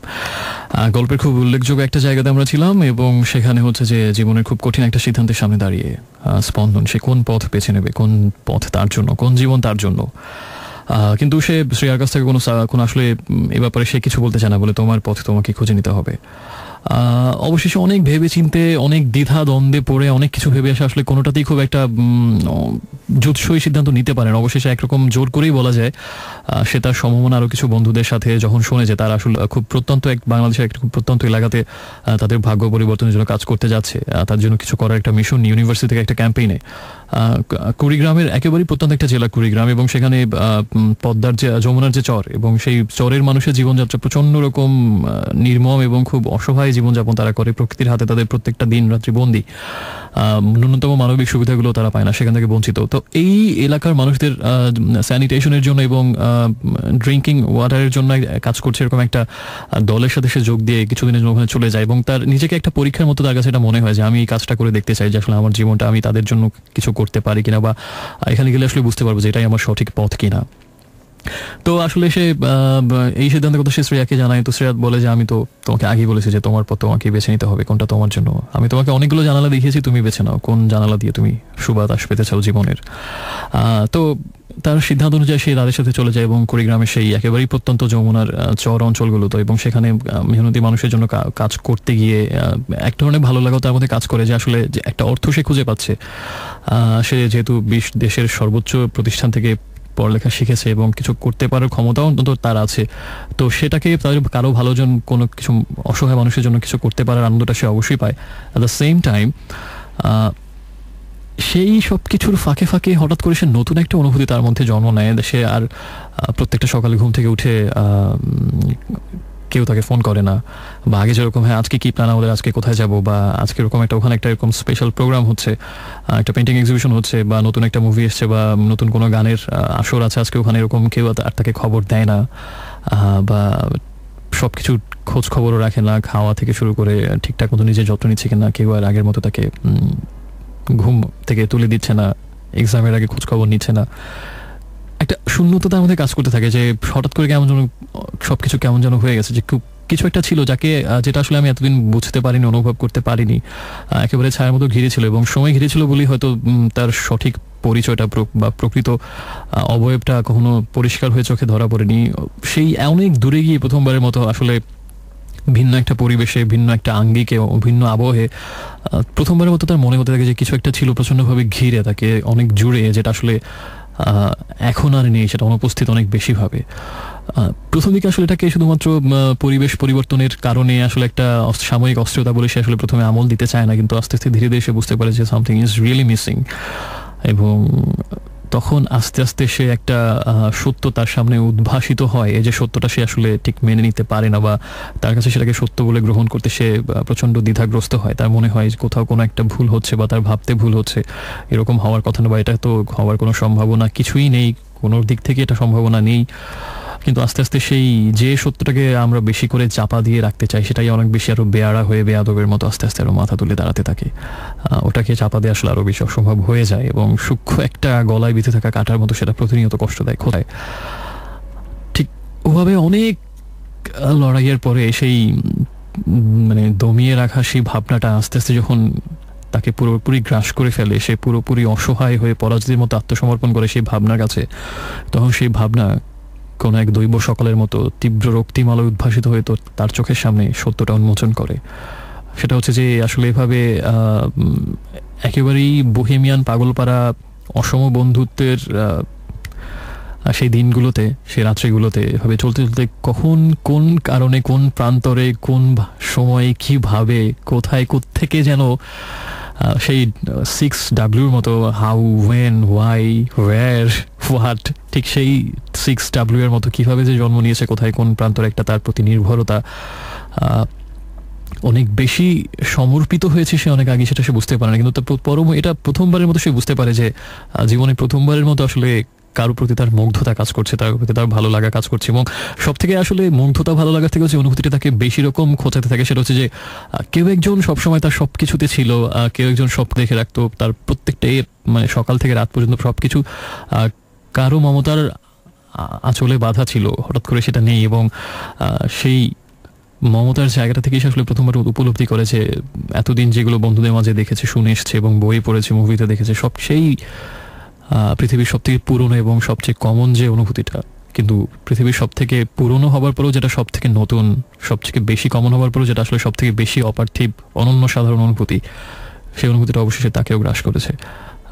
সে আর নিজেকে আলাদা ভাবতে পারছেন, এবং নিশ্চয়ই বুঝতে পারছেন তার মধ্যে আসলে কি অনুভূতিটা কাজ করছে শ্রেয়ার জন্য। কিন্তু পরমুহূর্তে এটা রিয়েলাইজ করে, পরমুহূর্তে তার কোথায় প্রথম প্রেমের ভালো লাগার অনুভূতিগুলো তাকে একেবারে উদ্ভাসিত আকাশে নিয়ে যাবে, কিন্তু উল্টোটা হতে থাকে, তারপর প্রচণ্ড পাপবোধ এবং একটা অন্যরকম গ্লানি তার মধ্যে কাজ করতে থাকে, কারণ দুজনের বয়সের যে একটা অসম ব্যবধান, এবং তার সবচেয়ে প্রিয় শিক্ষকের স্ত্রী, অ্যাট দ্য সেম টাইম তাদের নিজের বাবা মার জীবনের যে এই সম্পর্কিত যে ক্রাইসিসগুলো, এই সব কিছু মিলে তার কাছে মনে হয় যে আসলে সে তাদের থেকে আরও ততোধিক ঘৃণ্য কিছু একটা হচ্ছে তার মধ্যে, এবং এটা সে এই অনুভূতিটাকে সে কোনোভাবেই প্রশ্রয় দিতে চায় না, এবং নিজের প্রচণ্ড অপরাধবোধ, পাপবোধ তাকে কুড়ে কুড়ে খেতে থাকে, এটা সে মাথাতেও আনতে চায় না। এবং এটা সে শ্রেয়াকে বা সে কীভাবে এটা বলবে, বা তার শিক্ষকই এটাকে জানলে কীভাবে নেবেন, বা নিজের বাবা মাকে সে যে কারণে তার প্রতি ক্ষোভ ঘৃণা কাজ করে, যে আরেকজনের প্রতি একটা অনুরাগ তার মধ্যে কেন থাকলো, ঠিক যেটা উচিত না, এতদিন সেই জিনিসগুলো বোঝেনি, যে অন্যায়ের সঙ্গে মনে হতো তার যে না অনুভূতিও চিন্তাভাবনা করে আসে কোনটা ন্যায়সঙ্গত কোনটা অন্যায়সঙ্গত, কিন্তু এই প্রথম তার মনে হয় যে আসলে অনুভূতিগুলো আসলে কোনো বাজ বিচার যুক্তিতর্ক মানে না।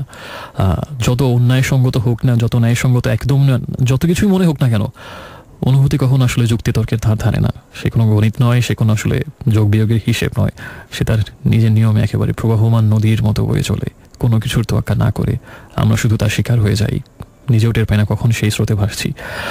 সেই প্রথম সেটা অনুভব করে এবং তখন সে বুঝতে পারে আসলে যে জীবনের কি এক ঘোর সংকটের মুখে সে। একদিকে তার মনে হয় সেই মমতার আঁচলটা প্রচণ্ডভাবে সে মিস করছে এবং প্রতি মুহূর্তে মনে হয়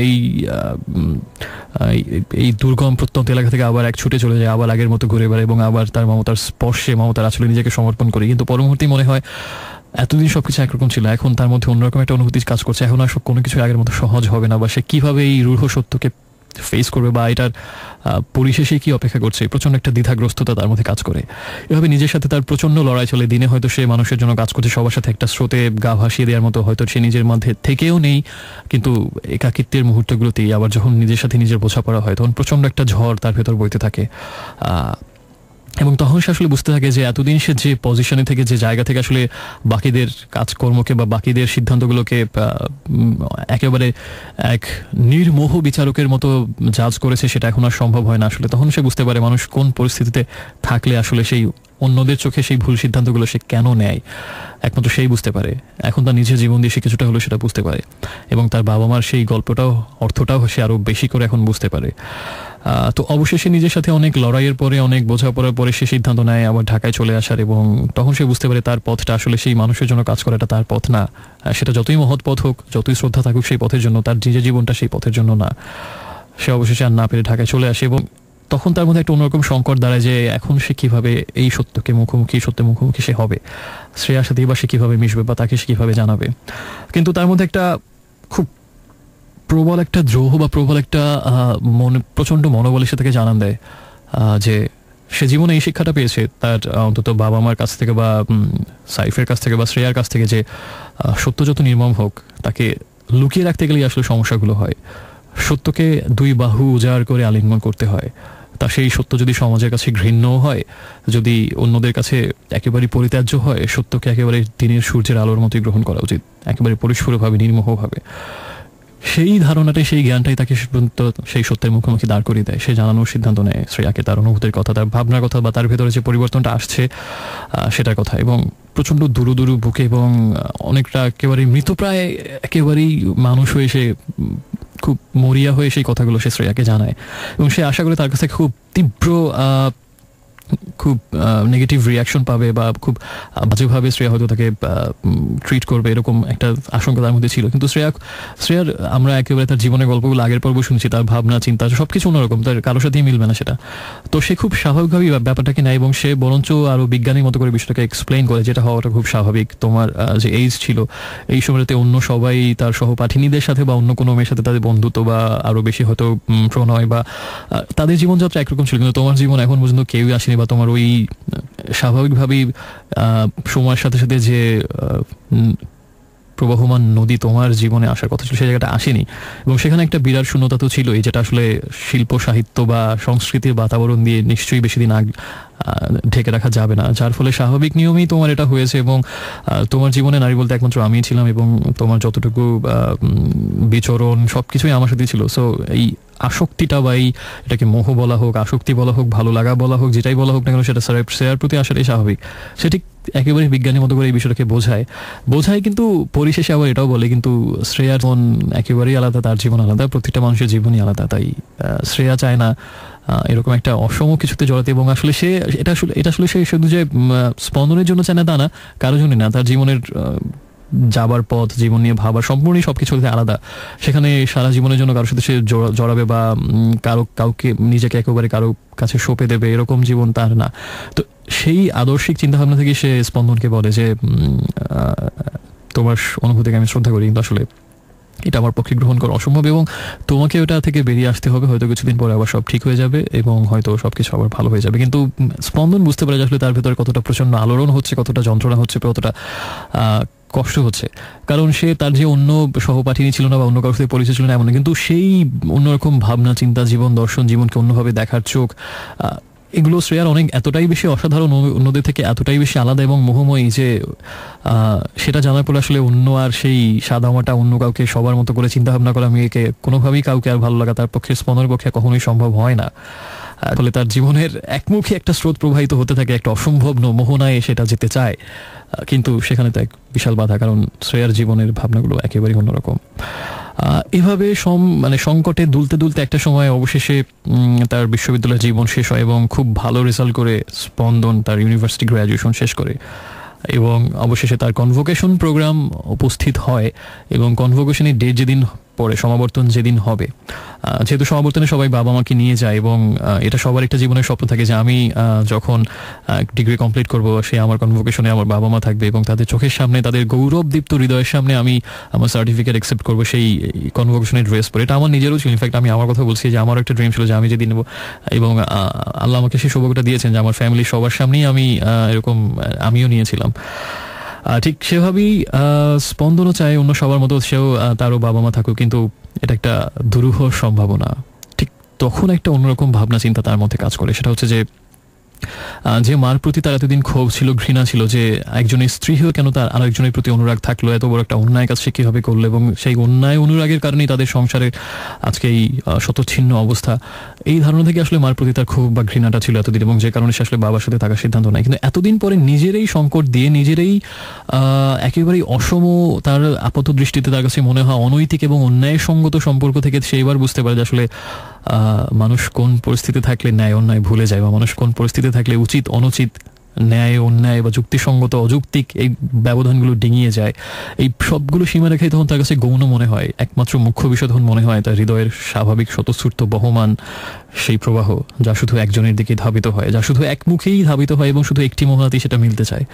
তখন সে বুঝতে পারে কোন পরিস্থিতিতে পড়ে তার মা এই এরকম একটা সিদ্ধান্ত নিয়েছিল, বা আসলে সেই পরিস্থিতিটা হয়েছিল। বরঞ্চ তখন তার একটা অন্য ভাবনা জন্মায় যে তার জায়গা থেকে বরঞ্চ তখন তার কাছে মনে হয় যে তার মা বরঞ্চ আরও স্বাভাবিকের থেকে আরও অনেক মহৎ একটা সিদ্ধান্ত এভাবে নিয়েছিল যে অন্য কেউ হলে হয়তো সে সাইফের প্রতি আবার নতুন করে আসক্ত হবার, বা তাদের সাথে একটা কমিউনিকেট করার, বা তার সাথে আবার রিউনাইটেড হবার একটা হয়তো প্রয়াস চালাতো। কিন্তু সে তার বিবেককে বর্জন করেনি। সে একজনের স্ত্রী হয়ে কখনোই আরেকজনের সাথে সম্পর্কে জড়াতে চায়নি, বা আরেকজনের সাথে সম্পর্কে জড়িয়ে কখনো আরেকজনের স্ত্রী হয়ে থাকতে চায়নি, যার কারণে সে তার এথিক্সের সাথে সে কখনোই কম্প্রোমাইজ করেনি। যার ফলে সে ঠিকই নিজের মতো নিজে একা কষ্ট পেয়েছে, না পেরেছে স্বামীর কাছে যেতে, না পেরেছে সে তার পূর্বের প্রেমিকের কাছে যেতে।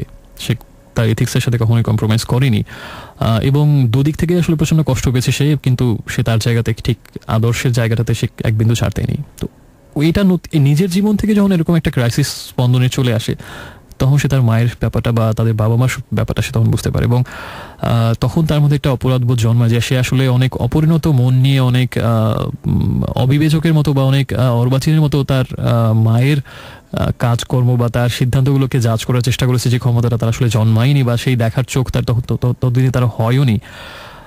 তখন তার মধ্যে একটা অপরাধবোধ বা আসলে জন্মায়, এবং তখন একটা নতুন ভাবনা তার মধ্যে কাজ করে, এবং সে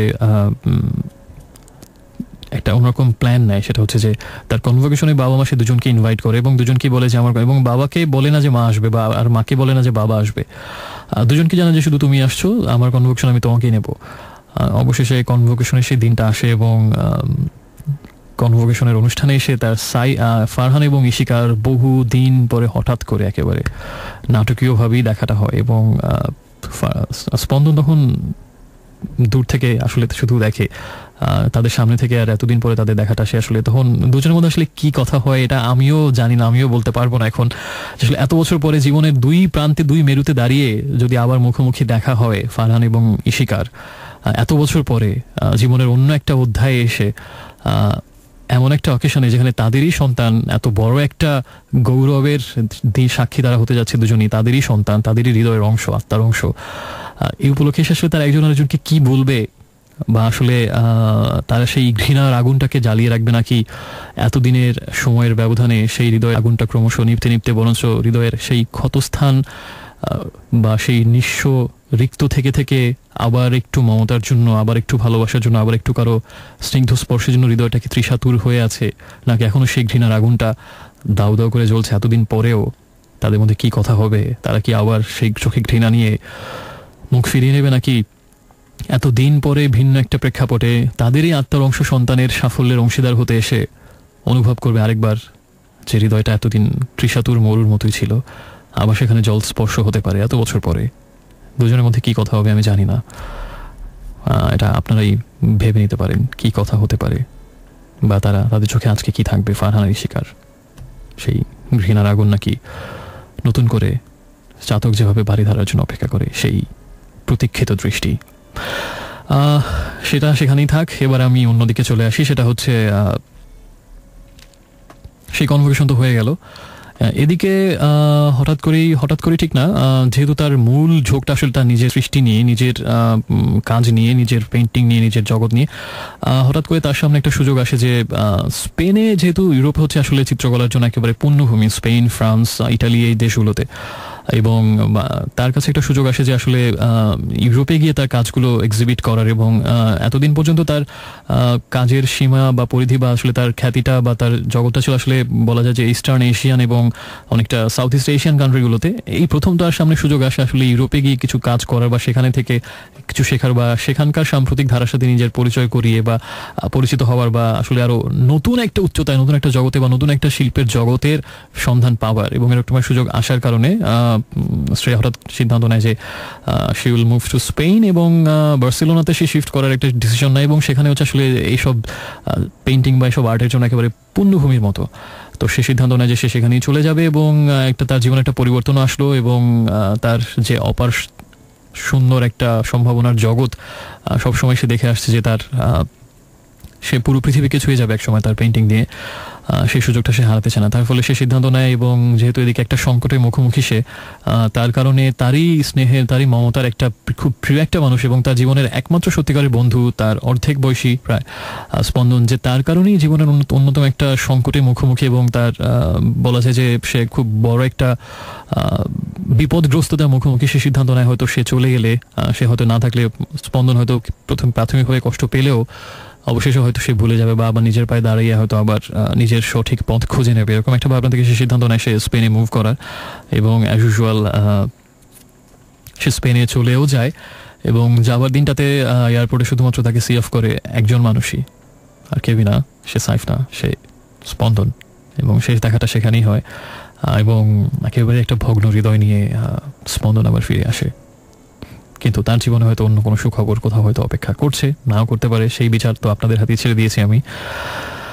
আর সাইফ সেই তার অজস্র তরুণীকে সে সুন্দর ভবিষ্যতের স্বপ্ন দেখায়, তাদেরকে মানুষের জন্য কিছু করতে অনুপ্রাণিত করে, এবং তার জীবনের একমাত্র সার্থকতা সে মনে করে, কারণ সে মনে করে যে অন্য যে পেশায় সে যাক না কেন, যা কিছুই করুক না কেন, প্রত্যেক বছরে নতুন নতুন কিছু উজ্জ্বল সম্ভাবনা চোখে নিয়ে, একটা সুন্দর আগামীর ভবিষ্যতের স্বপ্ন নিয়ে এত তরুণ তরুণী প্রত্যেক বছর আসবে, শত শত মানুষকে সে দীক্ষিত করতে পারছে, তাদেরকে ইন্সপায়ার করতে পারছে একটা সুন্দর ভবিষ্যতের জন্য, সবাই মিলে কিছু করার জন্য, এই দেশের জন্য কিছু করার জন্য।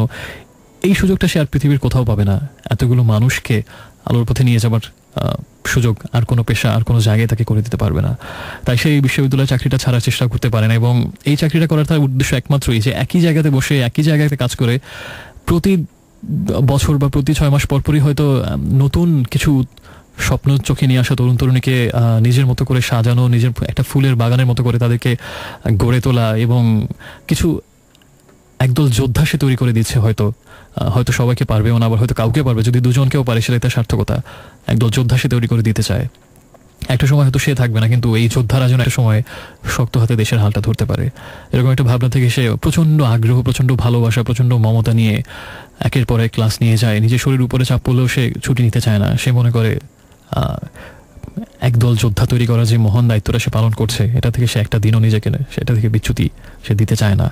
প্রবল আগ্রহ নিয়ে, এক সীমাহীন তৃষ্ণা বুকে নিয়ে, এবং অন্য এক অনাগত দিনের সম্ভাবনার স্বপ্নটা চোখে নিয়ে সে শুধু পড়িয়ে যায় বিশ্ববিদ্যালয়ে। হাজার হাজার তরুণ তরুণীকে সে চোখে তাদের স্বপ্নের রংটা সে ছড়িয়ে দিতে চায়। আর এদিকে তো শ্রেয়া চলে গেল স্পেনে, এবং আমরা যে আমাদের মূল চরিত্র যে ছিল স্পন্দন, তার বর্তমানে কি অবস্থা? সে আসলে অনেক কিছুতেই আবার নিজেকে জড়াতে চায়, মানুষের জন্য কিছু করা, আর্ট কালচারে যদি কিছু করা যায়, বা যেহেতু গ্রাজুয়েশন শেষ কোনো চাকরি খুঁজে নেবে কিনা, কিন্তু শেষ পর্যন্ত আসলে সে দ্বিধা সংশয়ে সব কিছুর মাঝে আসলে আস্তে আস্তে আরো বেশি করে হতাশায় নিমজ্জিত হয়ে যেতে থাকে। কারণ সব কিছু ছাড়িয়ে আসলে তার হৃদয়বৃত্তিক সেই চাপা কষ্টটাই অনেক বেশি মুখ্য হয়ে যায়, অনেক বেশি হয়ে যায়, এবং কিছুতেই আসলে নিজেকে অন্যদিকে ফিরিয়ে নিতে বা আসলে অন্য কোথাও নিজের পথ খুঁজে নিতে সব কিছু আসার মনে হয়। এবং তখন তার কাছে মনে হয় যে কিছু কিছু মানুষ থাকে, তখন সে একটা উপলব্ধিতে পৌঁছায়। সেই উপলব্ধিটা হচ্ছে পৃথিবীতে কিছু মানুষ জন্মায় কিছু হবার জন্যে, বিধাতা হয়তো সেজন্যই তাকে পৃথিবীতে পাঠিয়েছিল, অনেক বড় একজন নেতা হবার জন্য, অনেক বড় একজন শিল্পী হবার জন্য, যে হয়তো পুরো পৃথিবীটাকে এক মুহূর্তে পাল্টে দিতে পারে। কিছু মানুষ হয়তো জন্মায় মানুষের জন্য কিছু করা নিয়ে, সে নিজে হয়তো প্রচণ্ড সংগ্রাম করে, প্রচণ্ড কষ্ট করে শেষ হয়ে গিয়েও আরেকটা মানুষের মুখে হাসি ফুটিয়ে হয়তো নিজের জীবনটা শেষ করে দেয়। পৃথিবীতে কিছু মানুষ হয়তো জন্মায় কিছুই না হওয়ার জন্যে, আবার হয়তো শুধুমাত্র নিজের প্রত্যেকটা মুহূর্তকে উপভোগের জন্য, যে আমার জীবনে প্রত্যেকটা মুহূর্ত হবে আমার উপভোগের জন্য, আমি আমার মতো করে আমার জীবনটা সাজিয়ে ভালো থেকে একটা সময় হয়তো চলে যাবো এই পৃথিবী থেকে, এবং জীবনের শেষ মুহূর্তটাতে হয়তো আমার মনে হবে যে আমার জীবনটা কেমন ছিল, প্রত্যেকটা মুহূর্তকে আমি আমার মতো করে উপভোগ করেছি, কে কি বলুক তাতে কিছু আসে না, I was happy, I led my life, আমার জীবন আমি কাটিয়েছি। এরকম হয়তো কিছু মানুষ থাকে। আবার কিছু মানুষ হয়তো জন্মায় বাকি সবগুলো জানালা বন্ধ হয়ে যায়, তার শুধু একটা জানালা খোলাকে, এবং সেই একটি মাত্র খোলা জানালা দিয়ে এক তীব্র আলো এসে তাকে উদ্ভাসিত করে, এবং সেই জানালাটা হচ্ছে অপার ভালোবাসার জানালা। এবং সেখানে শুধুমাত্র সেই পৃথিবীতে কাউকে ভালোবাসার জন্যই হয়তো জন্মায়, এবং তাকে পেলেই মনে হয় পৃথিবীর চূড়ান্ত সার্থকতা তার, আর তাকে না পাওয়ার মধ্যেই মনে হয় যে পৃথিবীর সবটুকুই তার মধ্যে অপূর্ণতা। এরকম কিছু মানুষ হয়তো জন্মায়, তো অবশেষে সে তার পথ খুঁজে পায়। তার কাছে মনে হয় যে চলে গেছে, যে অসম মানুষটা চলে গেছে তাকে ছেড়ে, সেই আসলে তার একমাত্র মুক্তি, অন্য কিছুই আসলে তাকে মুক্তির সন্ধান দেবে না শেষ পর্যন্ত। কিন্তু তাকে পাওয়ার পথ সব দিক থেকে রুদ্ধ, বন্ধ, তাই আসলে সে একই সাথে সেই প্রচণ্ড চাপা কষ্টটা বুকে নিয়ে দিন কাটায়, আবার একই সাথে বাবা মায়ের শিক্ষা, তার শিক্ষকের স্বপ্ন, যে শিক্ষক শত শত শিক্ষার্থীর চোখে ভবিষ্যতে সুন্দর দিন করার স্বপ্ন বুলিয়ে দেয়, সে তো তার চোখেও দিয়েছিল। তাই সে শেষ পর্যন্ত সিদ্ধান্ত নেয় সে আসলে যে প্রথমে যে পথটা বেছে নিয়েছিল মানুষের জন্য কিছু করার, সে শেষ পর্যন্ত ঠিক করে আসলে সেটাই সে করবে, এটাই হবে তার মুক্তির লক্ষ্য। হয়তো আজ এখানে কালকে ওখানে, আজকে হয়তো এখানকার কোনো মানুষের জন্য, কালকে হয়তো অন্য যতটুকু পারে সবাইকে সংগঠিত করে হয়তো কোনো বিপ্লব তার মাধ্যমেই হবে, হয়তো কোনো মুক্তির আন্দোলন তার মাধ্যমেই শুরু হবে, হয়তো কোনো নতুন দিনের সূচনা তার হাত দিয়ে হবে। হৃদয়ের ভেতরে যতই চাপা কষ্ট থাকুক না কেন, এভাবেই শেষ পর্যন্ত নিজের জীবনটা সেই পথেই চালিত করার সিদ্ধান্ত নেয়, অনেক সংশয়ের পরে, অনেক দ্বিধা দ্বন্দ্বের পরে। আর এভাবেই হয়তো কোনো একটা রাতে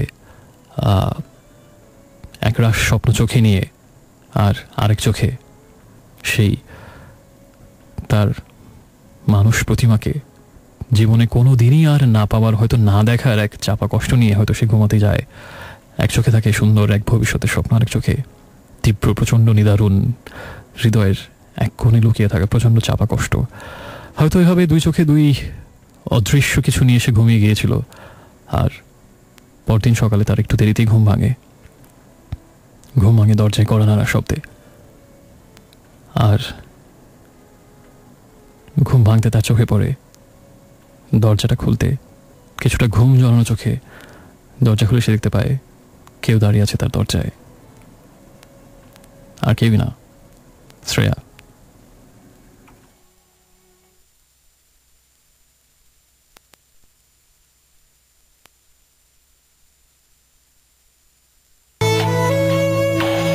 So friends, welcome back for the last time tonight. শুনছেন ইরাজকে dreams avenue radio Amar 88.4 FM. So that was the ending of the story. সেখানেই গল্প শেষ। এটা আপনার ভালোও লাগতে পারে, খারাপও লাগতে পারে, মোটামুটিও লাগতে পারে, এন্ডিংটা পছন্দ হতেও পারে, নাও হতে পারে, আরও ভালো এন্ডিং আপনার মনের মধ্যেও আসতে পারে, প্রত্যাশা অন্যরকম থাকতে পারে, অনেক কিছুই থাকতে পারে, তাতে কিছুই যায় আসে না। কারণ হচ্ছে যে আসলে আমাদের মূল উদ্দেশ্য ছিল সবার পছন্দ হবে এমন একটা গল্প বানানো না। আমাদের মূল উদ্দেশ্য ছিল আমাদের সবার মধ্যে যে আসলে একটা সৃজনশীল সত্তা থাকে। হয়তো আমাদের অনেকেই লেখালেখি কেউ হয়তো করি, বেশিরভাগই হয়তো করি না, কিন্তু ভেতরে ভেতরে যে সবার একটা সৃষ্টিশীল সত্তা থাকে, ভেতরে ভেতরে যে আমরা সবাই আসলে কবি, আমরা সবাই যে আসলে লেখক, আমরা সবাই হয়তো আজ আসলে কোনো এক অসাধারণ সিনেমার পরিচালক, ভেতরে ভেতরে আমরা সবাই সেটা হয়তো লুকিয়ে থাকে, হয়তো জেনেও হয়তো সেটাকে লালন করা হয় না, বা কেউ হয়তো জানিই না। কিন্তু এটা করতে গিয়ে হয়তো আমরা প্রথমবারের মতো, বা হয়তো কেউ প্রথমবারের মতো না হলেও হয়তো বহুদিন পরে আবার অনুভব করলাম যে আমারও গল্প লিখতে ভালো লাগে, আমারও এরকম সৃষ্টিশীল চর্চা করতে ভালো লাগে, এরকম একটা কাহিনী নিয়ে অনেক দূর যেতে আমারও ভালো লাগে, এরকম কারো জীবনের কথা লিখতে আমারও ভালো লাগে, নতুন একটা পৃথিবী করতে। আমারই কল্পনায় যে পৃথিবীটা জীবন্ত হবে, সেখানে চরিত্রগুলোর জন্ম আমার মস্তিষ্কে, আমার উদ্ভর কল্পনাপ্রবণ মস্তিষ্কে, যে চরিত্রগুলোর জন্ম আমার হৃদয়ে, এবং যে চরিত্রগুলো আমার আত্মার অংশ, এবং তাদের জীবনের কথা বলছি সেটা আমার আত্মারই অংশ। এবং এটা একটা অদ্ভুত অনুভূতি, এবং এই অনুভূতি যে কখনো সৃষ্টিশীল কিছু করেছে সেই একমাত্র বলতে পারবে যে কতটা অসাধারণ একটা অন্য এক জগতের স্পর্শ পাওয়ার মতো, একটা স্বর্গ ছোঁয়ার মতো একটা অনুভূতি। সেই অনুভূতিটা হয়তো কারো প্রথমবারের মতো, কারো হয়তো জীবনে প্রথমবার না হলে হয়তো অনেকদিন পরে, কারো হয়তো এরকম অনেকেরই হয়তো হয়েছে, এবং এখান থেকেই হতে পারে কেউ হয়তো লেখালেখি শুরু করলেন, কেউ হয়তো সৃষ্টিশীল কিছু চর্চা শুরু করলেন। এবং এই উদ্দেশ্যটাই হচ্ছে আসলে আমার সত্যিকারের মূল উদ্দেশ্য, যেটা আমি আগে একবার বলিনি।